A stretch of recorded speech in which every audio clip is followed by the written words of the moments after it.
Okay, okay. Right. I thought I saved. Did I not save right before we quit?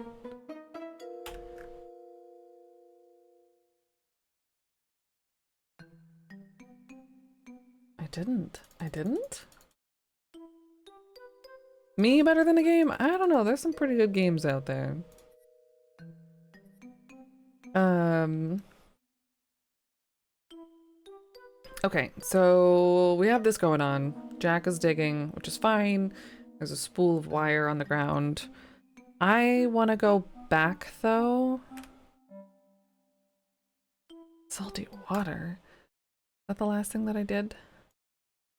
Better than a game. Okay, so I'm better than Simon 2. Yeah. Thank you for the follow. Welcome, welcome. I'll take that. Better than Simon the Sorcerer 2. I swear with these O's.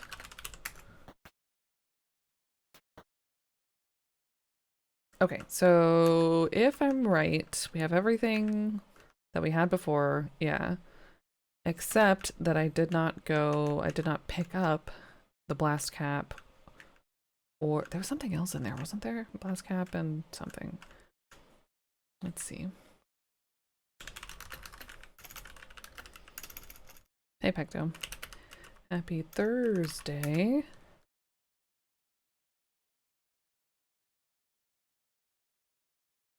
Bullet. Okay, so we want, yeah, why would I have left those things? But it says to store the dynamite and blasting. Okay, so let's take bullet.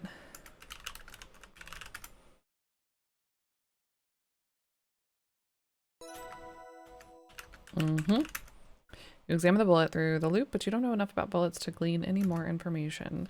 Let's save. Again, I don't know why I'm going to the bottom. It's kind of just a habit now. Get cap. This is totally going to be a death some way or another.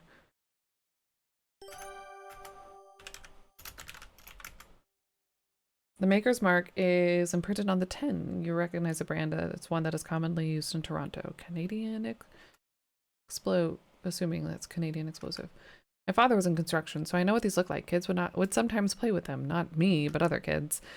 It's likely Albert purchased these blasting caps in Canada. They tend to not get shipped overseas because they're fairly hazardous materials. Though it's hard to tell with the design painted on the lid, you think you can see an oily smudge.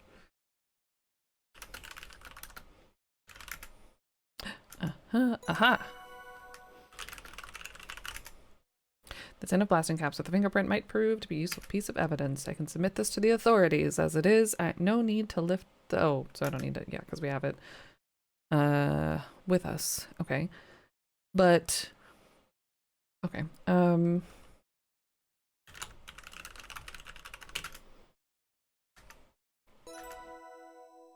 You conclude... Aha, as I suspected, this fingerprint belongs to Albert. Yeah. They're not standard mineralogist equipment. Huh. Okay. So now we have everything.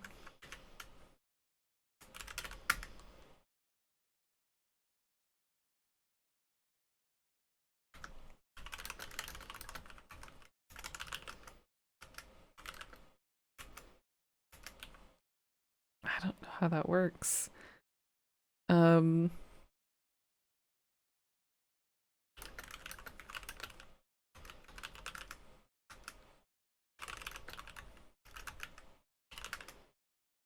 I want to blow myself up. Again, it makes you sweat.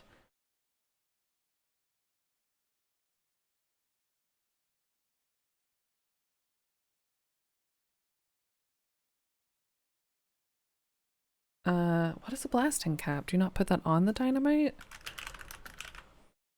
Blasting cap, a detonator. Oh, I bet I need the plunger for that. Very much safer than blasting caps, straight from static electricity. I guess. like the answer, the first thing Google brings up is a Wikipedia page for a detonator, but they're not necessarily the same thing. I mean, it is a detonator, but a detonator is not necessarily a blasting cap, it seems.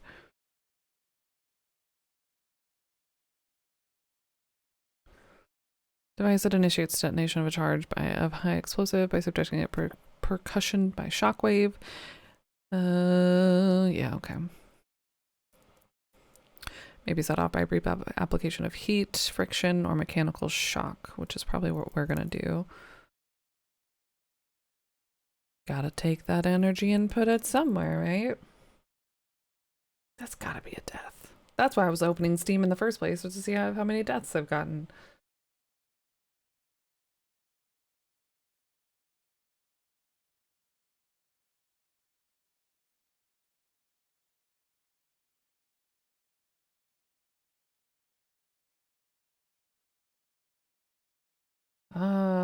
Okay, well, I probably missed that one. Oh, shoot, now I know how many chapters there are. Ah, okay, that's fine. There are 11 hidden achievements remaining. Death. What was the most recent death that I got? 1 of 7. 2 of 7. 3 of 7. I've only gotten 3 deaths. I have 4 more. Oh no.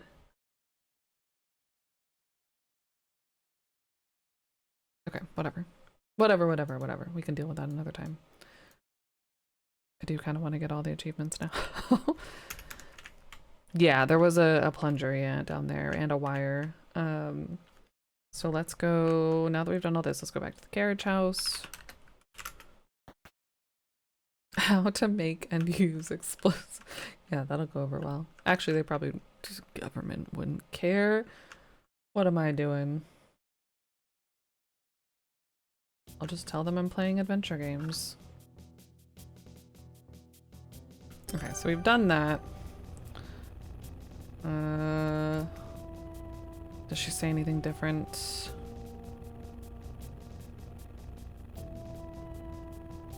I feel like I missed something with the Sulaks map.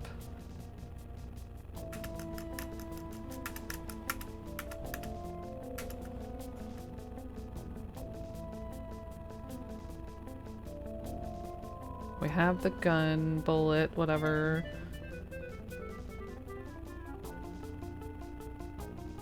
Okay.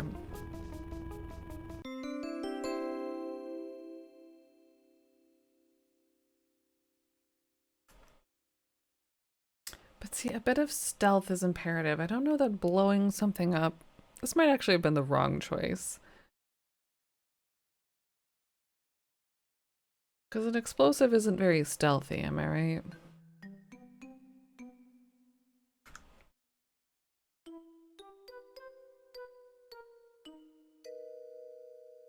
We'll see what happens. I've committed. I also can't, like, not see a smug face in Jack's butt.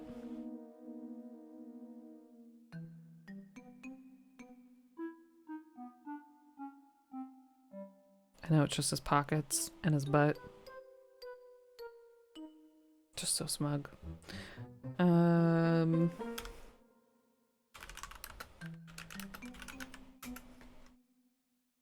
Shower, drinking, waterfall, pier, possibly. Yeah, I think the waterfall and the pier might have been the same. I didn't see an achievement for that one, though. I'm sure we got one, but I just... Oh, there it is, yeah. That was 3 of 7. Yeah, water. Yeah. New profile pic opportunity. Get... wire? I wonder if I can figure out a faster way to clear this rubble. Yeah, no responsibility. Okay, we got that disclaimer yesterday. It's not in good condition. Should work. Plunger. The plunger detonator has been weathered for many years outside. The wood is desiccated and splitting, and the screws are rusting.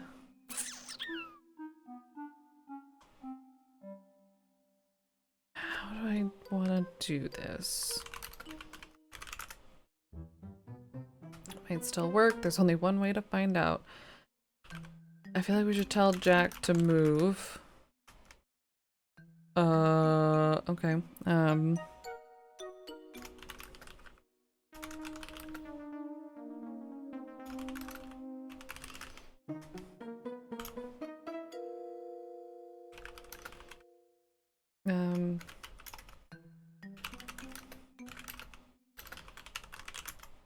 Blasting caps don't work with plunger detonators that way. Blasting caps are inserted into a dynamite, which is then attached to a wire and then attached to the plunger. Thank you, Nancy. You're so smart. What would I do without you? I have to read a thing really quick.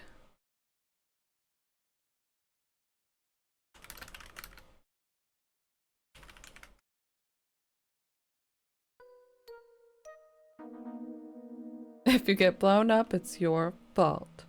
Okay, so we need to put the cap in the dynamite and then attach that dynamite to a wire and then to the plunger.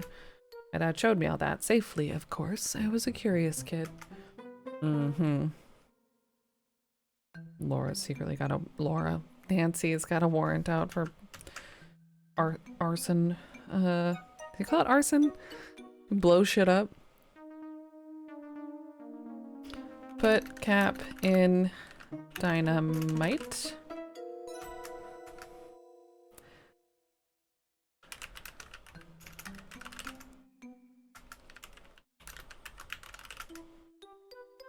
But I want to blow up. Okay. Put wire. Arson's just fire. What would explosives be? Oh, it doesn't matter. Yes, yes. I kind of had to think about it because my dad works with like OSHA related stuff, but no, I don't think we ever talked about explosives. Put wire in dynamite. Can't just insert it into the dynamite, it won't explode. Put it into the cap. A dynamiter. A dynamiter? Is that what you call it? That's cool. On construction crews would come in handy. Okay, put wire in cap. We stick the end of the wire into the blasting cap, which has been inserted into the dynamite. Attach wire to plunger. Need to cut the wire. Oh. Do I have anything to cut the wire? I have a hammer and a shovel and a pick. I'm all set. I just need to cut the wire from the reel and insert the cut end into the plunger detonator. I need wire cutters. What?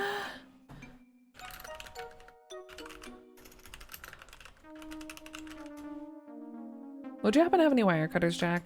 I do, actually. Well, that's damn convenient. Perfect. May I borrow those? Just got a multi-tool in his pocket, I know. Sure thing. Here you go, Nancy. Wire cutters. Thanks, Jack. You the best. Using the wire cutters, you snip the wire from the reel. And his smug butt. Do I want to return? They're his.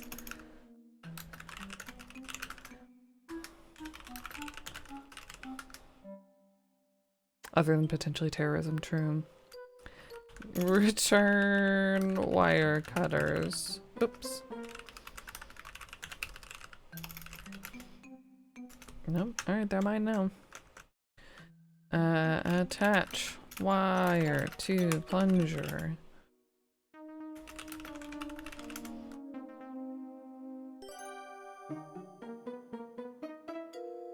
Now I have a plunger, detonator, wire, blasting up, and a stick of dynamite. I wonder if I could rig this up to blast the mine entrance open. I feel like I should tell Jack what I'm doing. My dad worked on construction sites and back in Toronto. Yeah, that's dangerous business. Crimson's got a little cemetery. Plenty of men of that trade are resting there. Damn.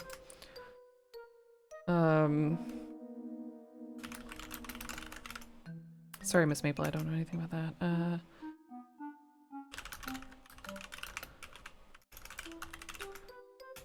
Alright.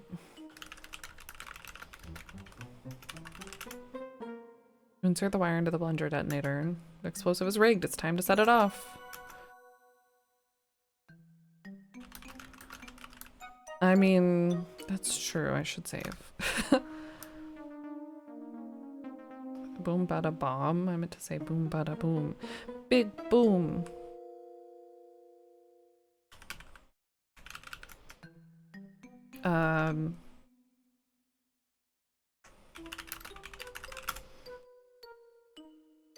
Here goes. Just kill us both. Are my shoes still there? Ouch. Please be more mindful of others. And kaboom. Oh, I got 2 in 1. I got a twofer. A death and a different achievement for killing Jack. Whoops. Maybe step back a wee bit. I'm surprised it didn't. I guess I'm surprised it didn't autosave. I'm glad it didn't, but tell Jack to move. Jack. Talk. Jack. Tell Jack about dynamite. I've managed to cobble together an explosive to help clear the rubble. Oh wow, that could work. Set it up when you're ready. I'll keep shoveling at this rubble just in case it doesn't work. Set up plunger.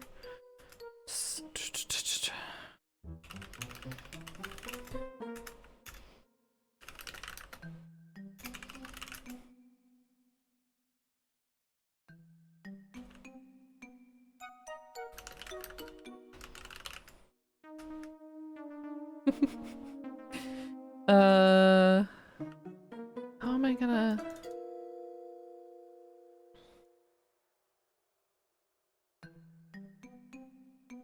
Oh, I need to set the explosive. Hope it's powerful enough. Set explosive? Jack, I'm ready to set the explosive charge. Got it, Nancy. Give me a second.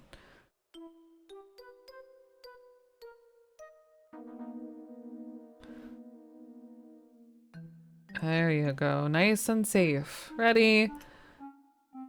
You carefully place the rigged dynamite close to the rubble, but I want to... Can I move the... Can I have the plunger not right next to it?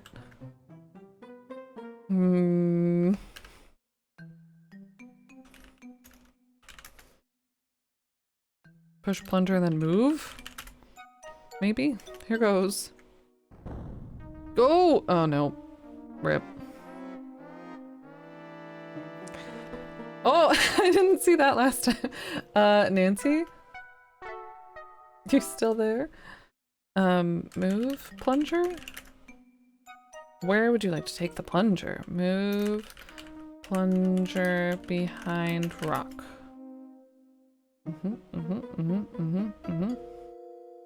Safety first.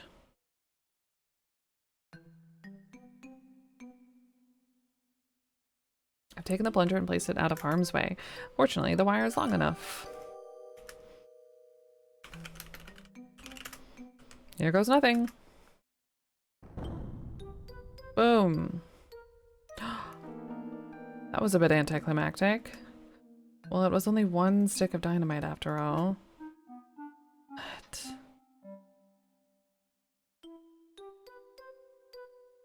You're telling me I could have found more?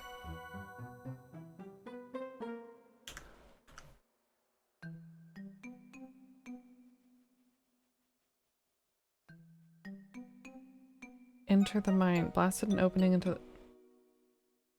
Did it actually open though? There's now a small hole in the rubble. I think I might be able to enter the garnet mine this way. Unfortunately, Jack won't fit. Maybe you can follow later.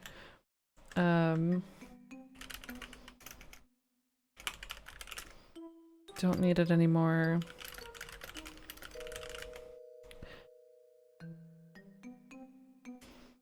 This wire would be useful if I could rig it. Yeah, we did that. Well, okay, yeah. But we don't now.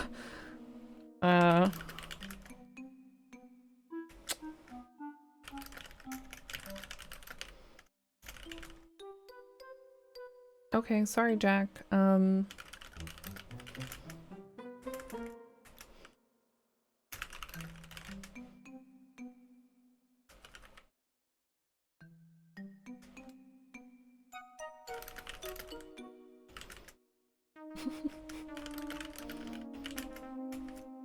Yeah, totally knew what I was doing. Totally, for sure.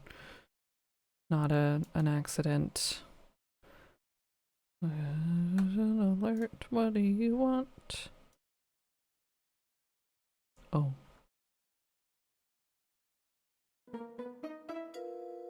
Alright, I guess we go in. Alright, I can fit through this opening. Nancy, this is really dangerous. Let's widen this hole somewhere so I can go too. Evan's in danger, there's no time to lose. You keep working on the rubble and follow when you can. Okay, Nancy, you're the boss. You be careful, you hear? I will, I promise. I've got wire cutters. Hate the new clip menu, it sucks. Oh, I haven't seen it yet. Wait, before you go, it's gonna be dark as night in there. Darker even. Take this lantern. I forgot about the lantern. Thank you. She's so cute. Jack lights the lantern and hands it to you. I've got another one, don't you worry. You're not the only one with big pockets. Good luck, kiddo. Your pockets are smug. I do apparently have very large skirt pockets, so...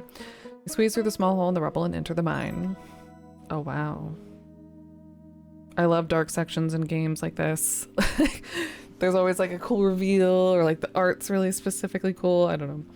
Seeing the lantern's light reflected brilliantly on the thousands of red crystals embedded in the walls, you're suddenly reminded of why you traveled to Crimson in the first place.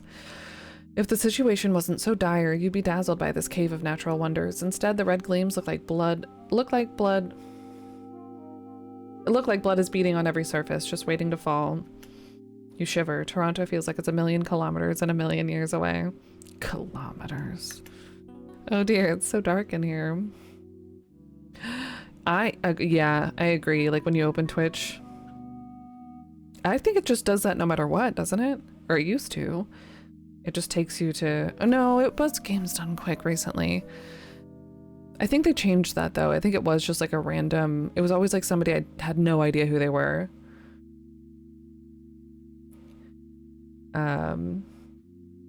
They must have updated it though. I still don't like that either though, I agree. I need to figure out which way Nessa and Corvus have taken Mr. Richards. If indeed they came this way at all. Garnet's mine's interior is much cooler than the outside. The air feels stale and still. You're grateful for the lantern's light through the warm glow, though the warm glow quickly gets swallowed by the darkness. Oh wow. Interior of the mine is dark as night. Darker, yeah, we already did that. Smaller white ones. Path slopes downward and is covered in dust and loose rocks. Chew! So we need to be careful. Use your lucky loop to examine some of the rocks around you. This mine is amazingly rich with garnets, and they're quite good quality. It's a bit of a shame that they were ground down, though I suppose they're more useful as abrasives than jewelry or museum specimens.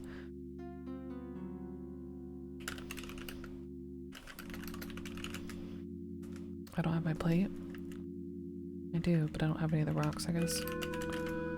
Casting your eyes around most of the nearby rocks of deeply embedded crystals that you might damage something. I hit a button on accident. I should take a look around and find a more suitable candidate. Okay. Carefully. Very carefully. Is that a wheel? The deeper you move into the mine, the stiller and staler the air feels. The lantern casts flickering illumination on the red edges of the nearby rocks richly studded with red and white crystals. A piece of heavy mining machinery. Yeah, definitely. You see the rim of a large wheel and some indications of a large piece of heavy machinery. Yeah. Need to get closer. Oh. Look how beautiful this is. Like, god dang, to go in and make all this baffles me every time we play this game. From what you can see in the lantern's light, the machine consists of a hopper, a pair of flywheels, and other bits you can't identify. This looks like a jaw crusher. It would coarsely grind up the garnets.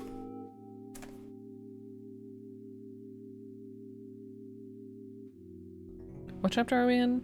6? 5? 6?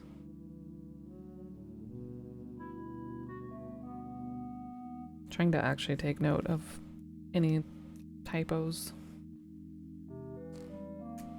That would be a good thing to do, right? Instead of just letting it fly. 6? Okay. I think you're right. It would coarsely grind up the garnets, but more processing is required to grind them fine enough to be sold as an industrial abrasive.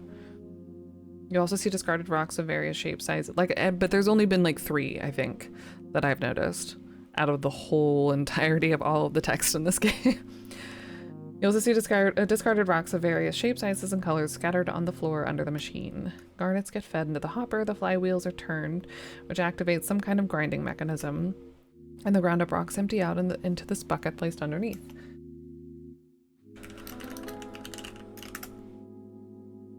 You look inside the metal bucket. It's 1/3 full of coarsely ground garnets, smaller than gravel but larger than sand. When industrial abrasives are sold, they're ground finer than this. This is the first stage of grinding. An impact crusher would be used to grind these coarse garnets even finer than this. I'm learning so much. You look inside the metal bucket. It's 1/3. Yep. A hopper? The hopper consists of nothing more than an opening in which to dump garnets and is covered by a hinged lid. Firmly stuck in place. No real need to open it. The bucket under the machine is the coarse garnet powder in it, and the ground is littered with discarded garnets and other rocks. There's nothing in the hopper that isn't already easily obtainable. Try walking closer to it. That one looks suspicious to the bottom right.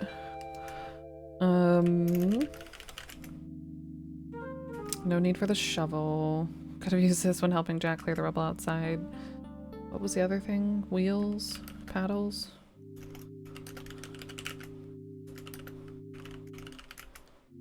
Flywheels are covered with dust. It's clear they haven't spun in many years. Okay. But what about this shiny little specimen?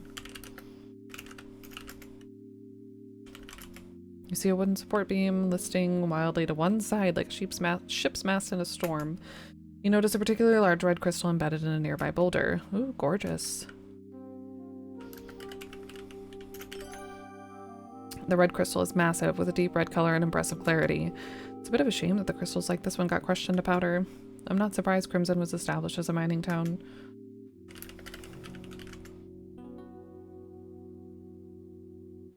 Got my pick, got my hammer. You chip a particularly lovely crystal sample out of the rock.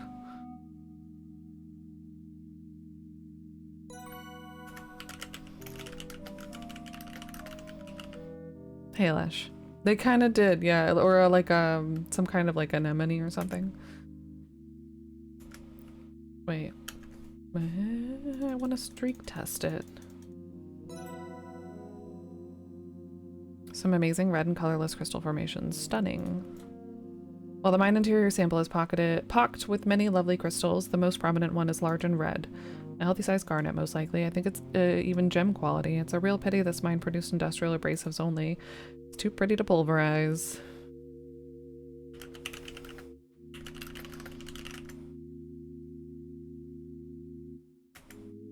Okay.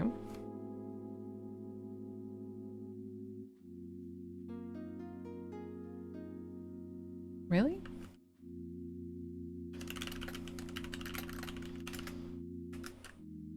That feels weird. We've streaked every other sample. Okay. Oh! Slip and fall into the distant, jagged depths of the mine. I think that's the first death that I didn't expect. Too bad you're not the gumshoe you thought you were. Be more careful next time. Get it? Because you gotta be you gumshoe, but also gum. Load. Damn. Damn. That was way back. Okay, get. No, move. Plunger behind a rock. Man, I should have saved. Slacking.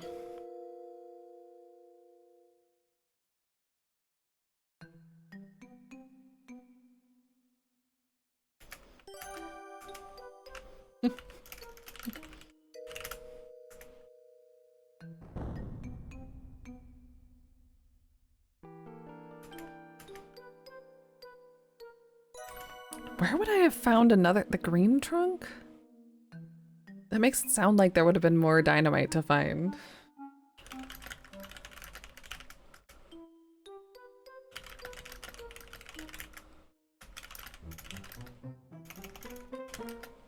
Hey, social. What happens if you sit on a plunger? What kind of plunger?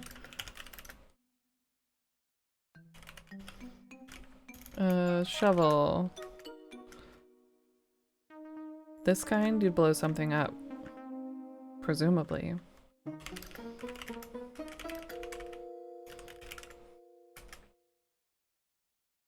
The other kind, you might blow up.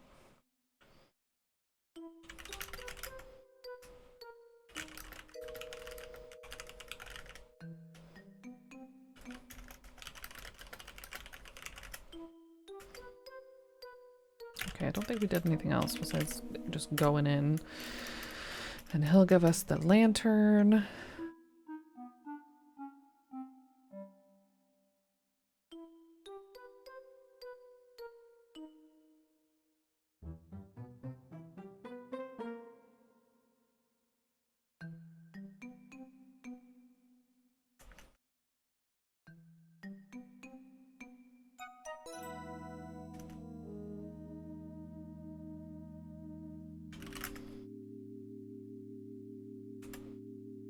Wooden beams. Can't see the ceiling, though you think you can sense it pressing down on you. The red sparkles create distant stars.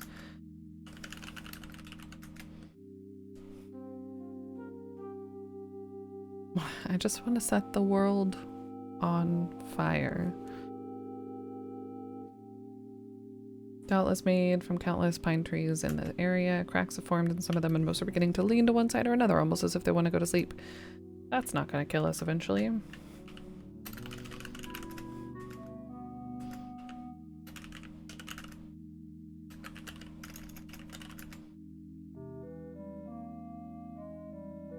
See a boulder. Yeah.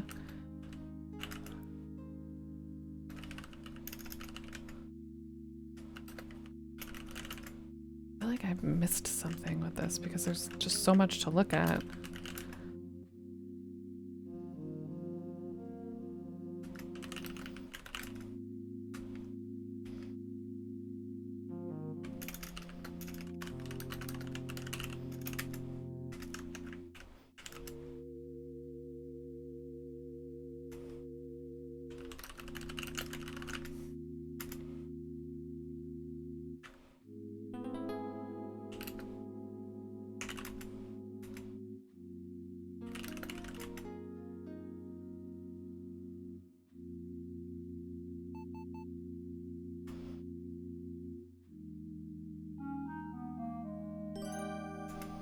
Okay, now let's save.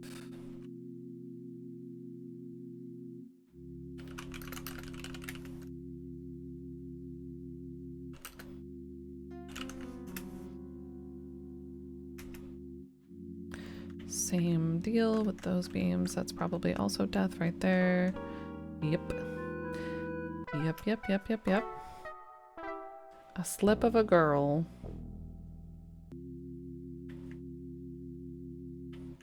Excuse me. Excuse me.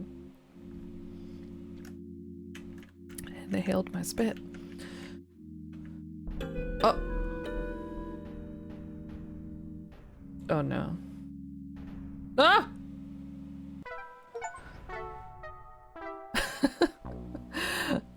Don't give in to the pressure before moving on. Find your way. Better luck next time. It's just a little crash. Wow. Just walk it off. It'll be fine. Come on, Laura. Also here. All right. She really upped the deaths at the end of this game, which is good.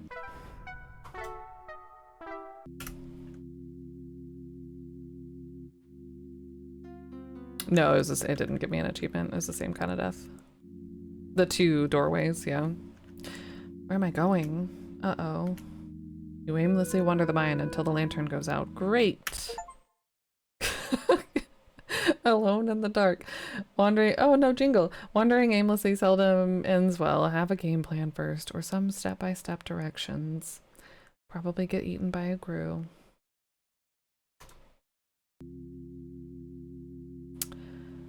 Okay, so that's darkness, that's slip and death, that's slip and death, that's crushy death, that's crushy death. We have a lovely rock. How do I make progress? I don't want my lantern to go out.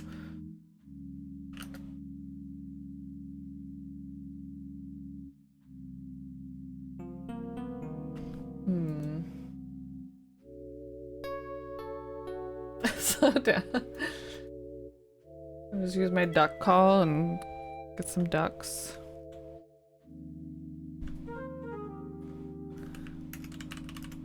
Eastward path leads into even deeper darkness. How is that even possible?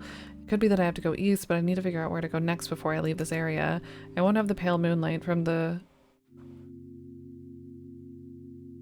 What song is that? Whatever.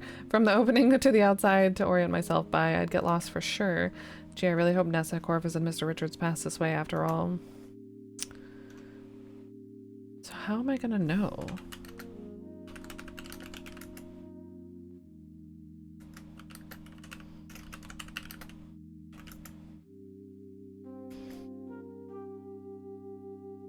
Go right way.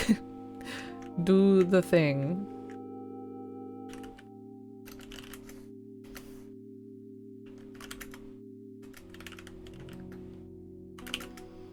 Although the hairs on the back of your neck are standing on end, you resolve to continue onwards. I can't leave yet. Mr. Richards needs my help. Jack, are you still digging out there, though? Because, like... Am I soft-locked? I don't have a map of this mine.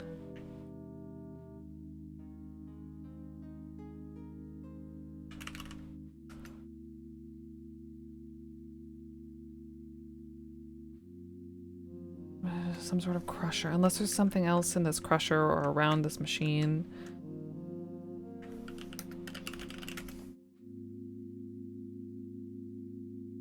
This ensign crusher. From what you can see in the lantern's light, a machine consists of a hover, pair of flywheels, other bits you can't identify.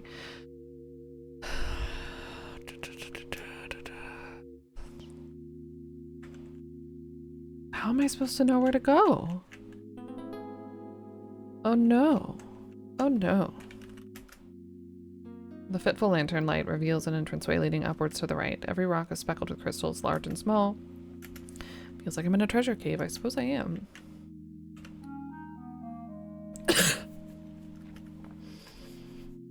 It looks even less safe than that area of the mine. More rubble, collapsed beams. Okay, so probably not that way regardless.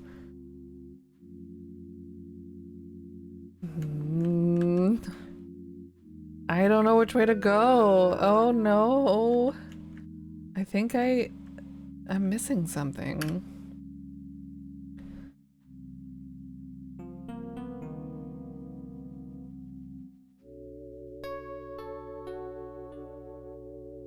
I got the crystal sample. Track Nessa, Corvus, and Evan in the mine. The floor of the mine is covered in countless shoe print impressions that are leading in multiple directions, preserved in a thick layer of dust. Game is too good for that. Hey B, good morning. Something is missing me, yeah. A map.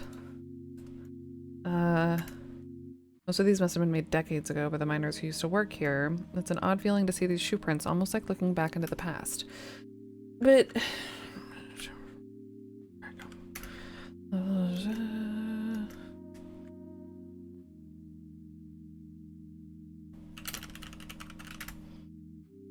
Aha! Here are some pointy-toed size 14 men's dress shoe prints. We know who those are.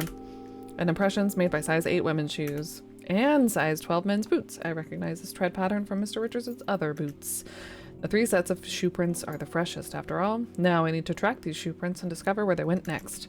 The fresh shoe prints head east, deeper into the mine. Nothing but dusty miner shoe prints down the southern path. Good.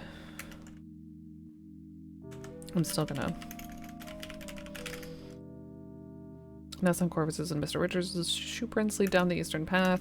I know which way to go, but what will I find when I get there? Didn't know if examining it everywhere was going to make a difference. Okay.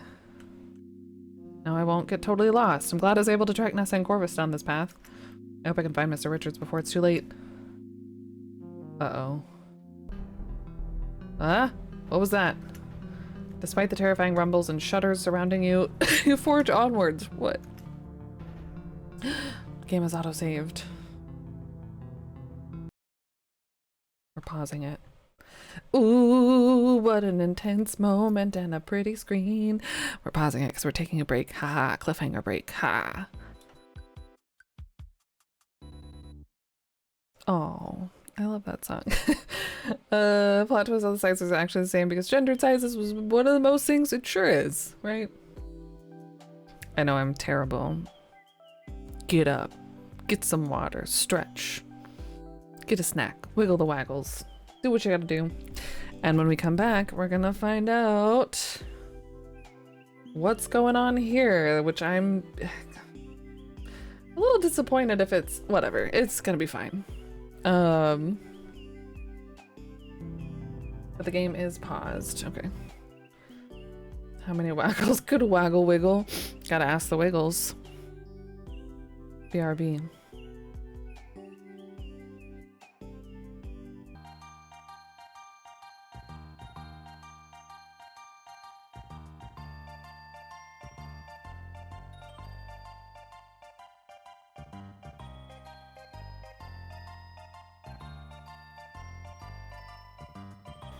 All right. I swear this station loves this song.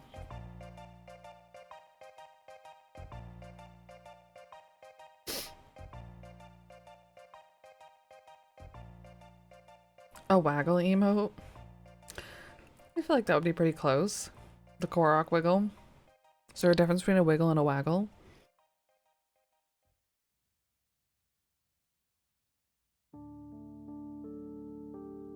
It is a good song. I feel like you waggle your finger. Like that's a waggle.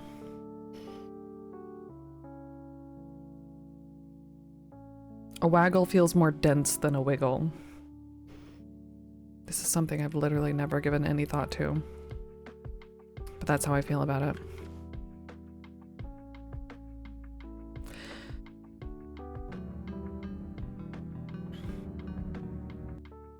You waggle after you wiggle? Yeah.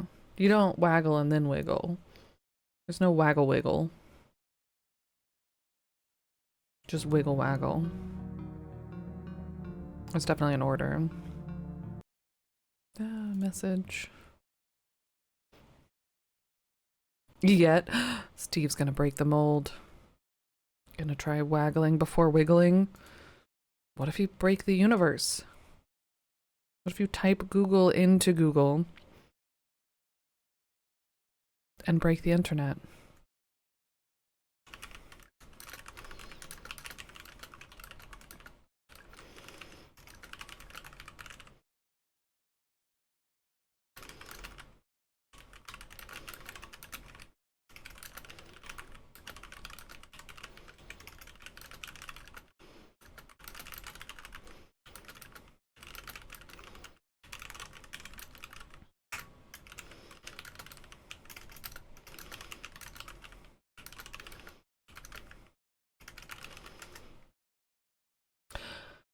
Okay, sorry.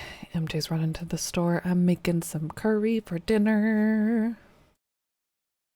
Chicken curry. It's been a while since I've made it.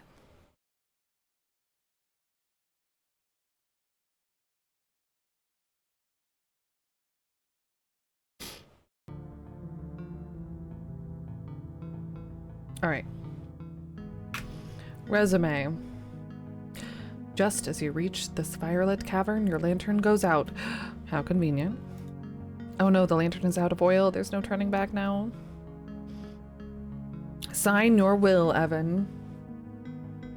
Good family. It didn't. Oh yeah, because that was the first one. Yeah, I don't know why. When we blew, maybe because it was us and Evan. So probably instead of animating both of them, it's just we blew up. But the second time I did it, that's when we flew into the lake.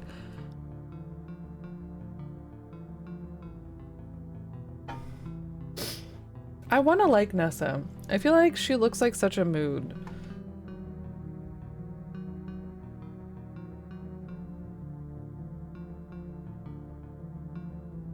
Sign my fake will, you mean? If you're so smart, why didn't you just forge Pa's will? Then you wouldn't have had to come up with this dumb scheme. My nose is so runny today, and I don't know why. I don't feel like there's any allergies about. Ah. If you were so smart, you'd know that Pa's lawyer's still alive. He'd pipe up pretty quick if an actual will from his client came out of nowhere. But this is a perfectly suitable backup plan. It's much easier to forge your will. I am. I'm allergic to all the garnet. That's why it was so hard to play Final Fantasy IX. Just kidding, I really like that game. If you do as you're told, I'll let you die quickly. Otherwise, you'll starve to death in the dark. And we'll forge your signature anyway. Nancy's on to you. You won't get away with this. We'll see about that. It'll be her word against ours. Oh my god. You know what I think it was, though? I think it wasn't Nat's. So this happened... It was just a different time of day, which was weird. Like, I need to post... I can't post the video that I took because it's, like, literally has our address on it. But, last year, one time, MJ... Around this time of year, MJ and I went to Culver's, and we were in line where you have to, like, go off to the side and park or whatever. And, like, I think the same thing happened. I think it's, like, a queen ant... like brood that hatches like one day of the year. Jillions of them. I think that's what they were. I think. And they all like are birthed on the same, they're like these little ants with wings and they're everywhere and then they're gone. Yeah. Culver's. I haven't had Culver's in a little while. Relatively. Jillions, like, maybe even bajillions, you know. There's some science behind it. Queen ant. It wasn't an infestation, it was like a swarm.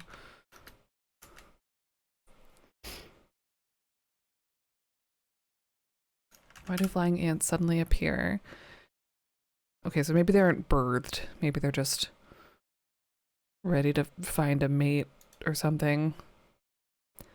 Maybe it's mating season. Maybe that's what it was. But it was like at night. It was dark out, which I felt like was weird. I feel like that's something that would happen during the day. But yeah. Oh no, it's a nuptial flight. They were looking for a boy ant. But yeah, honestly, like literally, like the car looked like it was moving. It was something straight out of like a Silent Hill game or something. The car was moving, the walls were moving, and it was only our garage for some reason, only our door. Out of all the neighbors' garage door, the connected apartments, none of them other than ours looked like it was connected. So maybe we had like a nest in our yard, because the same day we had the landscaping people came and like trimmed the bushes and mowed the lawns and all that. So I wonder if that stirred something up.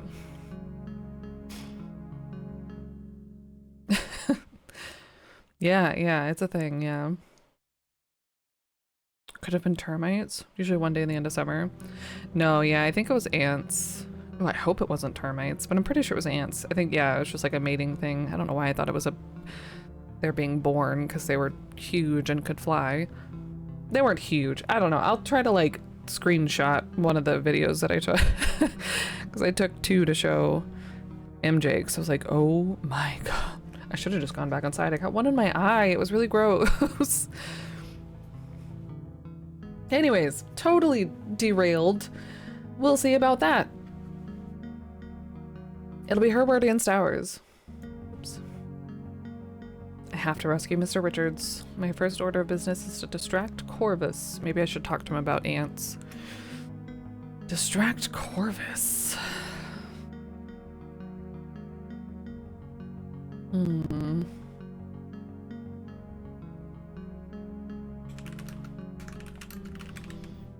Pour water on him again, right? I do have final confrontation. I do have salty water for some reason.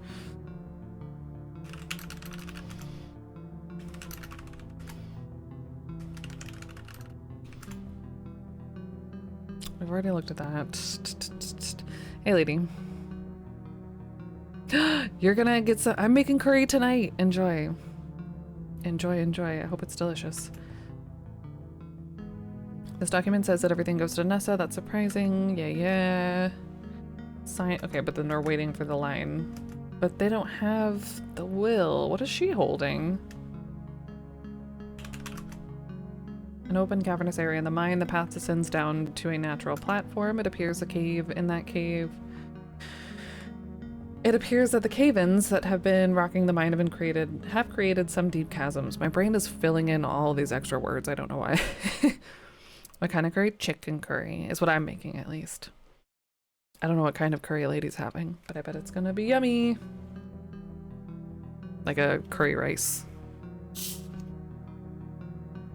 Because we had tacos last night and our tummies are mad at us, so I thought that would be more mellow.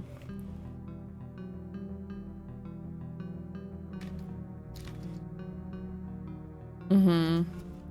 Yeah, I don't make my own roux. I use the golden curry or whatever, medium hot.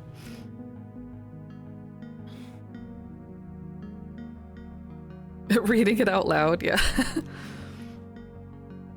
Yeah, I put onions, potatoes, carrots, apple, honey, ketchup, Worcestershire, roux cubes, chicken, garlic, ginger, a little bit of ginger.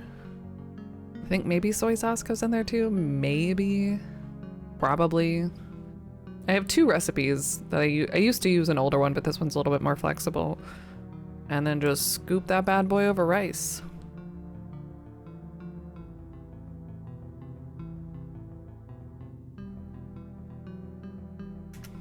Abundance of rocks of various sizes litter the floor. This rockfall looks fresh too, and there's a lot more of it. One doorway to the north is still clear. Doorways to the north and east are blocked by rocks. Okay, so the one that I'm in is clear. The other ones are blocked by rocks, I guess. Very dangerous area. Central doorway that leads further back into the mine, as well as a doorway on the right that's completely clogged with rockfall. You see a large boulder even taller than you in the shadows nearby. You also see a table, fire, and a wheelbarrow. The wheelbarrow looks like it's missing a handle. I don't want to go further back into the caves because I don't have a light anymore. If I look at this wheelbarrow, I'm about to go right up to it. Broken handle and is filled with huge heavy rocks. Front brace still looks intact, but this wheelbarrow isn't going anywhere. Is there any situation where an immobile wheelbarrow could be useful?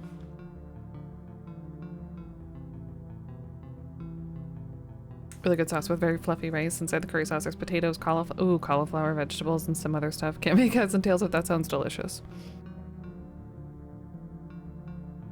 I might try to sneak some leftover vegetables into this one.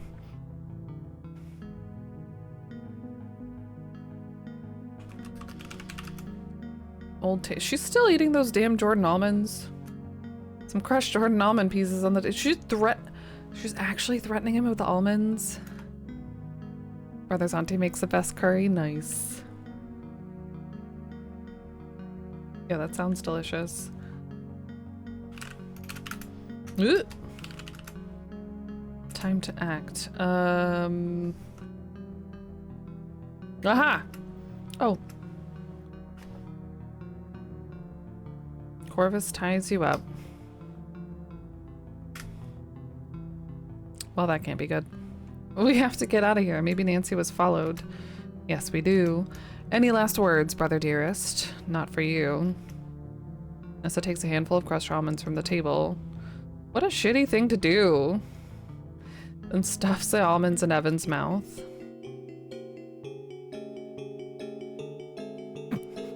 Cough, cough, hack. Just don't swallow them. Or pretend that you did. Maybe he's pretending.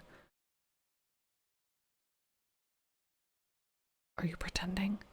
Nessa, what have you done? I should have done that a long time ago. Goodbye, Nancy. How am I gonna die? Just sit here? Corvus takes the lantern and follows Nessa out of the cavern. You're left in the darkness, listening to Mr. Richards gasp his last breaths. I'm sorry, Mr. Richards. All you can do is wait. It feels like an eternity, and then... Footsteps? I'm in here, help. Nancy, is that you? Mr. Richards? This is not, if this is the ending, we're going back. Ranger Murdoch. Nancy, Mr. Richards is dead. Let's get you out of here. So we were trying to distract Corvus, not get caught. Ranger Murdoch takes out a pocket knife and saws through the ropes that are binding you. Thanks. Corvus got away and so did Nessa. I'm sorry, I failed. The important thing is you're safe. Come along. I'm sorry, Mr. Richards. Goodbye. No, we're going back. No. I disagree. I mean, I agree with what I did in this being the solution for that, but I feel incredibly relieved to be out of the mine. It feels like a great weight has been lifted off your shoulders. The automobile is parked on the hill, and there are more. Are we just leaving him in there? There are more rangers waiting for us at the train station. How did everyone get here so quickly? Well, it wasn't quick, actually. I'm not actually a forest ranger. I'm a member of the Northwest Mounted Police. We've been on the trail of a German spy and a saboteur who is rumored to be in this area. We believe he is responsible for the bombing of the bridge west of Crimson. Albert Respa. I mean Carl L. A man known to us as Carl Leffler. You revealed him, Nancy. Well done. Not only that, you tipped us off to what his next target would be. The Sioux Locks. Wait, is that going to be the sequel? As you know, Canada declared war on Germany a few weeks ago.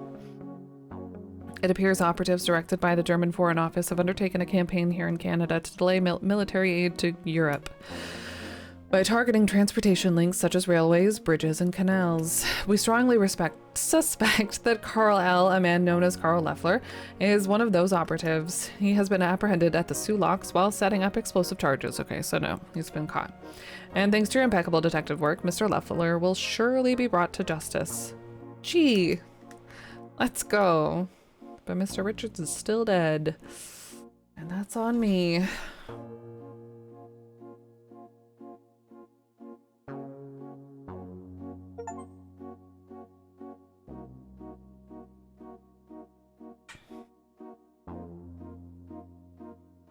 Like a party.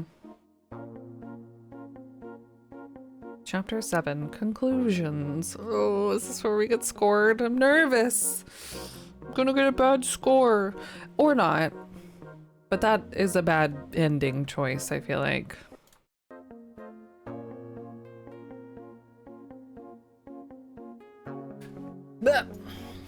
Alright, let's see what happens. Play it as it lies and then we'll go back. The train station is a flurry of activity. Rangers are milling all around, consulting with each other in whispered conversations. Inside, you can hear the non-stop whir and tick of the telegraph machine.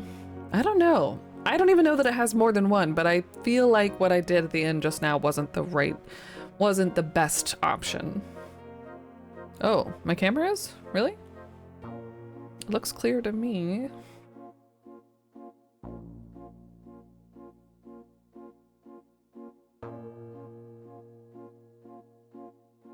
Is it still?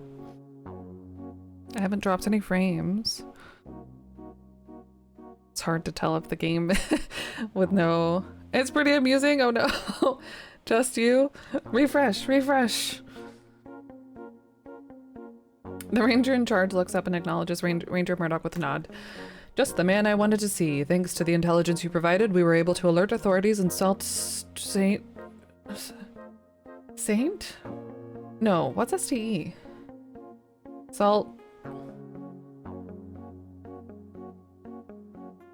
What's STE? It is Saint? Okay. So insult Saint Marie about the impending sabotage attempt on the Sioux Locks. Oh, the feminine saint. Oh, I didn't know there was such a thing. Okay, learning things. They were ready and waiting and caught the man red-handed with luggage full of dynamite and blasting caps, not to mention a 9mm Luger in the glove box. If I had opened his luggage, maybe I would have gotten more dynamite and a gun. I don't want a gun. Reloading worked, I'm glad. That's weird. I wonder why I did that.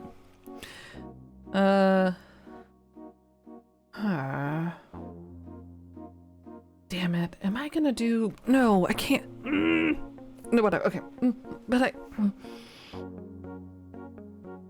I need to do this right. Imagine his surprise when they called him by his real name, Karl Loeffler, aka Albert Respa, German spy and saboteur. I would have loved to seen the look on his face. To have seen the look on his face. Starting the game from the start is... See, that's what I did with the freaking first Laura Bow, whatever, the Colonel's Bequest. 3 times in a row. But we're in the middle of Final Fantasy VI, so I might just have to like... But this is all fresh on my mind now. Fuck. And we could skip through other stuff really fast, but then I'd probably miss stuff again. Maybe it would be better... Maybe that's really the play. We play Final Fantasy VI, come back to this if we want to later, after not having immediately played it. I am still going to go back and try to do the Corvus bit a little different.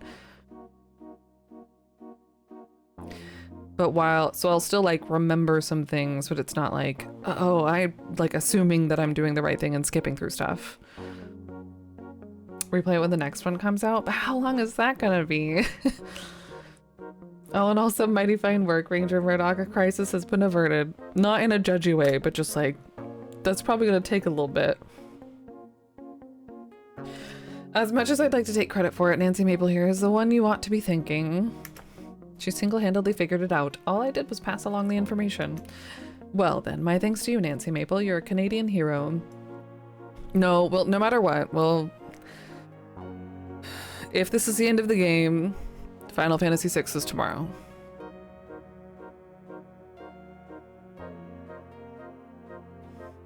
That's what's happening. You're a Canadian hero. You're my hero. So thanks. Though I'll warn you now, you might have to be an unsung hero at that. I have a feeling the Canadian government won't want to reveal just how vulnerable we were tonight. It could undermine the public's confidence at a crucial turning point for our country. Plus, I'd probably be like, not looking so good in like other German spies' eyes for my safety. I probably wouldn't want to. Oh, I don't mind at all, as long as things worked out for the best. They did, Nancy, truly. Thank you for your service. Now, what have you got here? We've just come from the old abandoned garnet mine. A busy night. Yes, indeed. Please dispatch some crime scene investigators to the lodge so we can build a strong case. Roger that. Dump my pockets, you mean? I'm heading back to Toronto now. I need to meet with some higher ups immediately. The Northwest Mounted Police has commandeered a train back to the city. I've been told you call Toronto home, Miss Maple. Will you join me? I'm exhausted. I don't think I'm up for more traveling tonight, and I'm not ready to leave Crimson just yet. Suit yourself. I'll need to take your statement for the report, but that can wait a day or two. Thank you. I'll need a bit of time to get my thoughts in order. Of course, there's going to be a ton of paperwork to do for this whole caper. I'll be trapped behind a desk for weeks. Ew. I've never been to Toronto. I want to, though. Do send word when you'll be returning. I'll pick you up from Union Station and escort you straight to the police station. Will do. Thanks, Ranger Murdoch. Especially now that we live relatively close to Canada. Like the middle of Canada, but... Nathan drives you and Jack back to the lodge. Margot's death feels like it happened weeks ago. And your arrival in Crimson feels like it happened months ago. And it feels like years ago when you spoke to your boss, Professor Plummer. My boss, my field work, what am I going to tell him? Despite the excitement of the evening, you find yourself nodding off, only to be jolted awake when Nathan's automobile hits an uneven stretch of road. Eventually, not even the bumpy road can rouse you. Like Canada's Florida? Nobody outside of it likes the place? Damn. Really? It's like Canada's Florida? I thought it had like all of this art and culture and movies and stuff. Maybe not. Maybe that's how other people think of Florida. So does Florida. It does. It does. That's true. Good art. Delicious food. Great culture when it's not the Florida man stuff. People from Alberta are much more vicious. Canada's Texas? Hey now. Alright, well. I mean, I also don't know anything about Alberta, but I know about Texas and its stupidity. It makes no sense. Toronto residents asked to stop throwing feces on workers. Oh. No, I don't think we're quite at the end, but I think we're close. Nancy, you awake? We're back. Once Jack is roused from your deep slumber, you make your way upstairs as quietly as possible, lest you wake Kimmy. Kimmy's still here. She's asleep. My goodness, what a night. I've never been so exhausted. What if Kimmy kills me? No, she wouldn't kill me now. She would have done so earlier. You climb into bed and are eager to fall asleep. Too eager even to put pajamas on. But as your gaze falls onto the ransacked curio cabinet, you realize there are a few things you may want to bring up with the other inhabitants of the lodge tomorrow morning. Better make some new notes on a fresh paper to remind myself. Or I could just decide to go to sleep if I wish.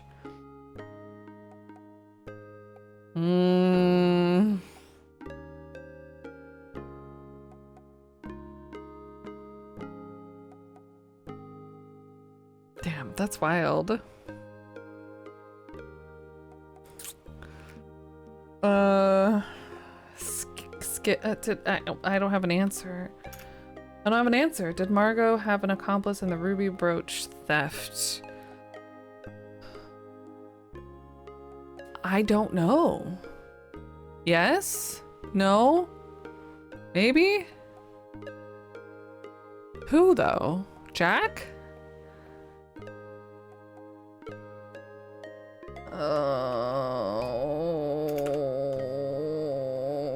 Like school. Now about that curio cabinet that I didn't look at. Who stole the pair of antique silver steins? Fuck, who did?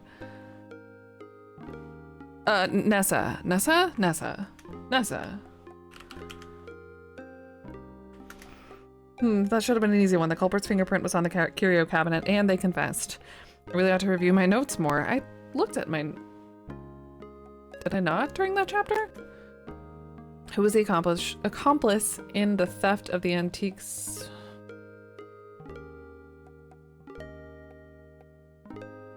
It must have been Corvus. Who else would it have been? Not sure I got that right, but that's my best guess. Who else would it have... NASA stole the steins. Oh no. Who was the imposter at Crimson Lodge? Albert.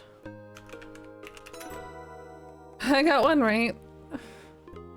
His geology and mineralogy books looked brand new because he'd never once consulted them. They were part of his disguise. That explains why he was examining that glacial erratic. He had no idea that it wouldn't be a good indicator of the geology in the area. Yeah. It's okay, it's fine. It's a true challenge. The report Albert wrote for NASA demonstrated no knowledge of proper field report procedures. There's an ad about to run in like 50 seconds. I'm just gonna run it and stall for a minute, okay? Let's just do that. Boop. So we'll hang out for a minute and 30 with this text box on the screen. How's everyone's week going?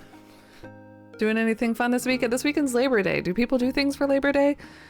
Cook hamburgers? Watch Homestar Runner? Not work? Yeah. No, I want a burger. You're painting your kitchen? Nice. Dang, good luck.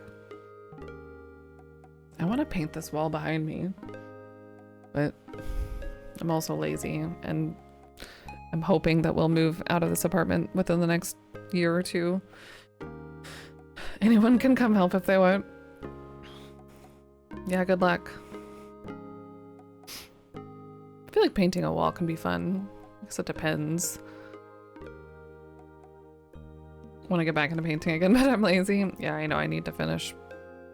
I need to not only finish 2 paintings in here, but get to starting many others that I've been wanting to start.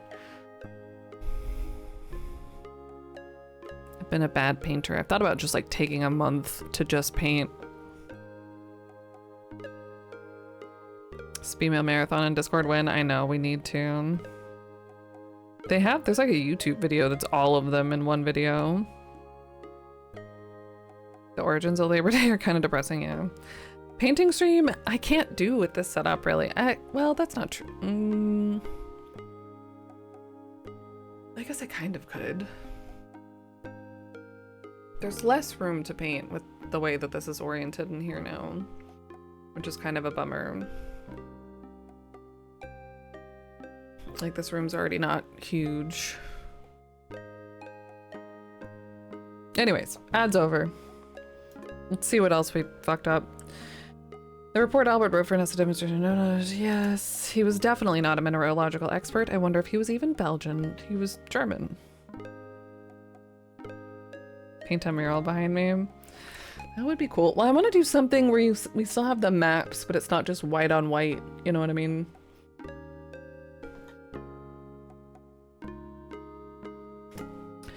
What was Kimmy's true goal?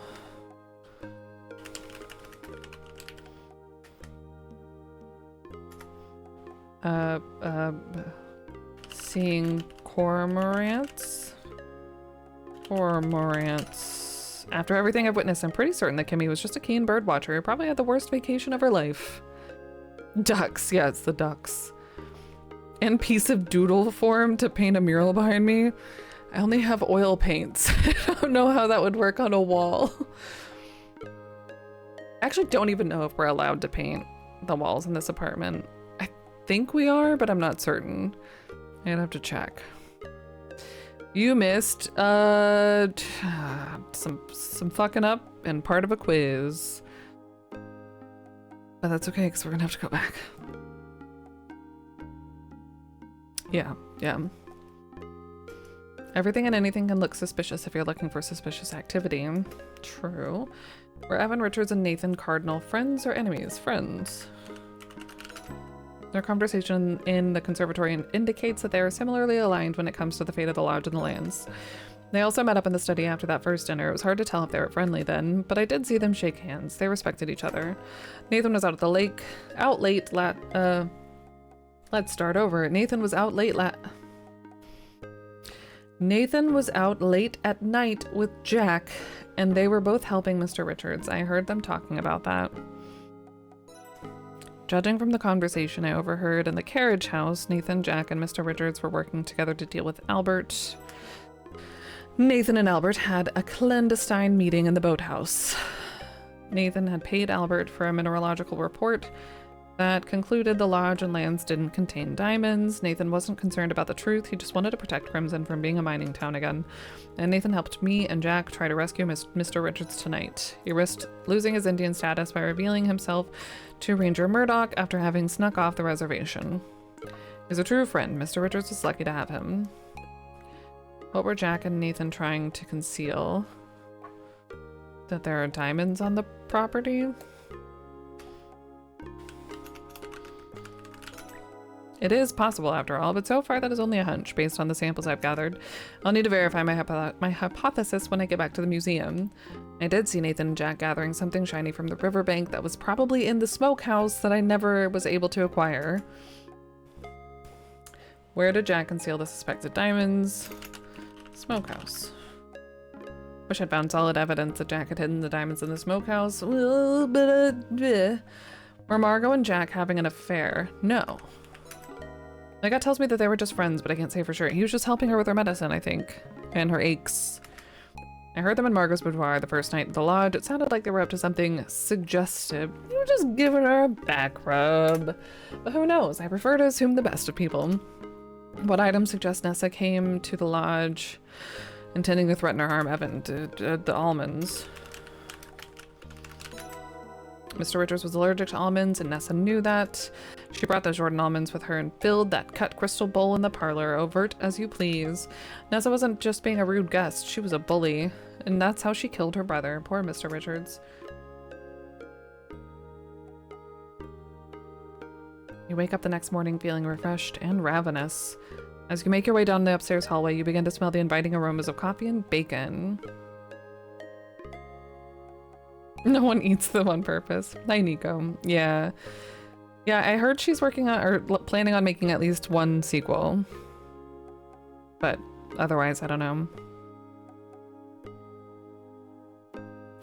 You enter the kitchen and find the other inhabitants gathered around the table, digging into a hearty breakfast. You join in.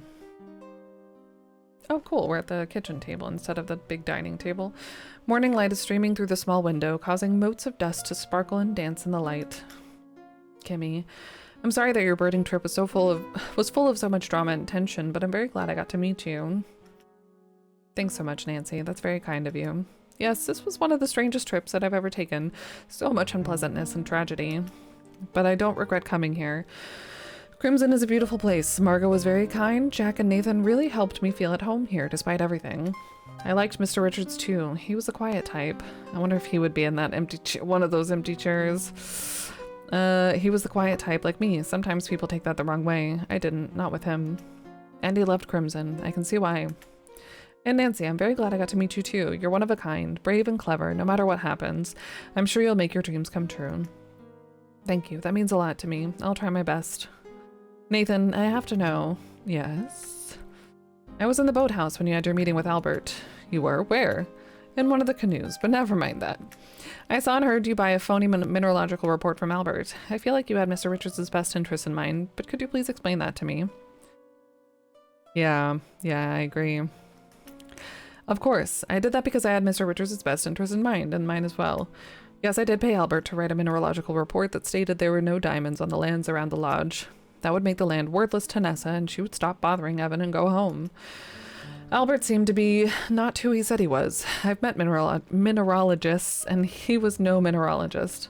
I had a funny feeling about him, too. Didn't we confirm that funny feeling already? He was perfectly willing to prepare the document to say what I wanted for a price. I still have it with Albert's signature and official seal. I plan on mailing it to the federal government, and we can be free of these troubles once and for all. You weren't the only one who paid Albert to prepare a false mineralogical report, Nathan. What? I found the original mineralogical... I have to say the word mineralogical one more time. Report she'd paid for in Corvus's satchel. I read it, and it said that there are diamonds on this land. You wouldn't happen to have that version of the report, would you? In fact, I do. Albert was clearly a fraud, looking to make some money by producing false reports. They could never be considered official. I'm due to meet with Ranger Murdoch down in Toronto to be interviewed about everything that's happened.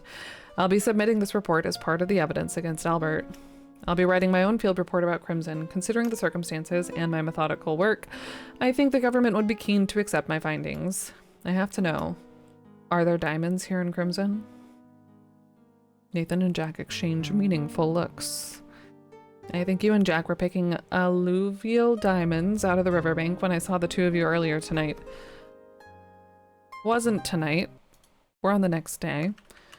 So that's kind of weird, but that's okay. Alluvial means relating to or derived from alluvium, which is a loose clay, silt, sand, or gravel on a stream bed. Okay, cool. Nancy, there are diamonds in Crimson. We have to check the riverbanks regularly for ones that come down the river. Over time, we've managed to extract most of the gems that are in the ground, but soil erosion also reveals them. Yeah. Doing the old... That made sense, right? Panning. Every so often, we gotta go looking for more that have appeared. They're easiest to see by moonlight. Evan used to help us. In fact, he used to do it all by himself. Fortunately for us, not many people were around. It was a difficult secret to keep even then. Yeah, until that fish swallowed that whopper of a diamond, and that lucky duck fisherman caught it. Nothing but trouble, that was. My goodness, I see. Nancy, we know that your fieldwork is very important to you, and we certainly can't prevent you from divulging anything you may have discovered here. We can only ask you to think about what that news could mean for Crimson. We like it how it is now. I do too. And so did Margot. What'll happen now? That'll partially depend on you, Nancy. Interesting.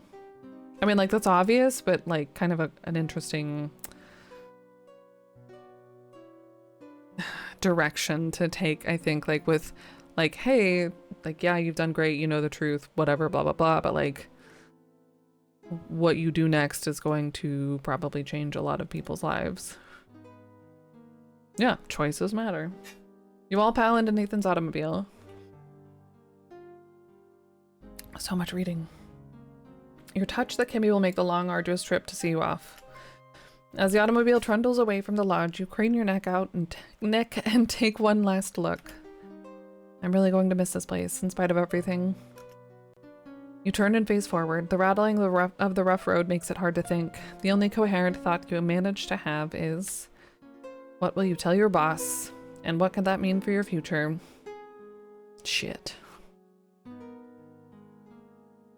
Oh, I got my hat on. Thank goodness the bridge has been repaired. Why did I even... Whatever. Thank goodness the bridge has been repaired enough to allow trains to cross it again. That doesn't strike a lot of confidence in me. Yeah, the bridge that was broken, they fixed it just enough for a whole train to go across. You know? You know, they know.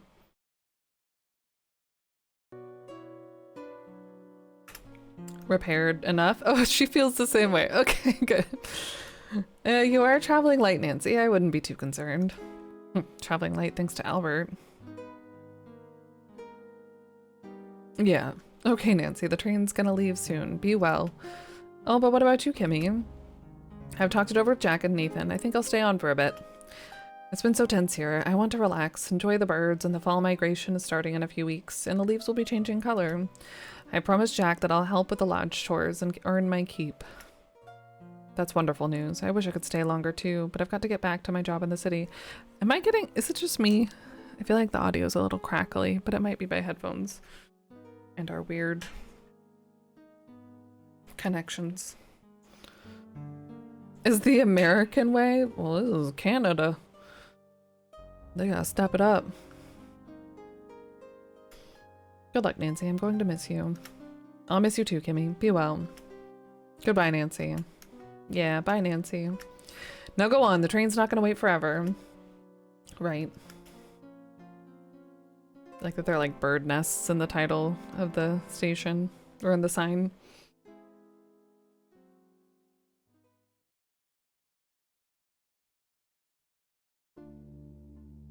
You stare out of the train window. It's a clear, cool morning. As crisp and refreshing as it is this far north, you brace yourself for the muggy summer heat down by Toronto. Your mind is buzzing with all that has transpired over the last few days. It feels like you're returning home from a long voyage. You can't help but wonder, did you miss anything? Did you leave any loose ends?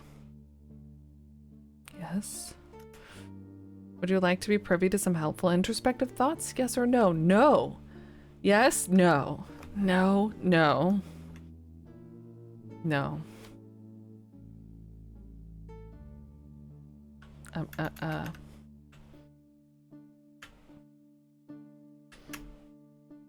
No. You feel confident and satisfied with all you've done in Crimson. I know there was stuff that I didn't finish, but I don't want to be told.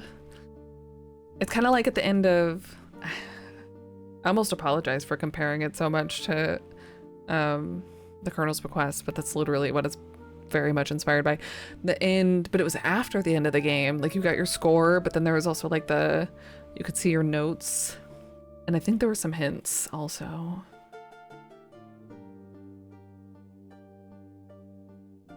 You watch the landscape whiz by and drift off into a contented sleep. It's nice that she let you save there too, though.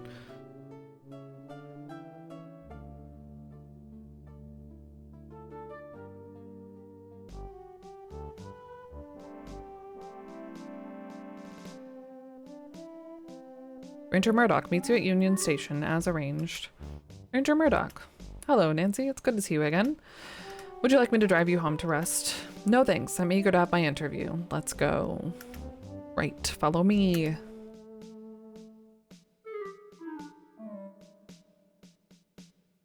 This'll be fine. This'll be fine. You look over at the wanted posters on the bulletin board and see a familiar face. The face has familiar features, but the expression gives you pause. It's unmistakably Margot, but she looks scared and angry, and the name is different too.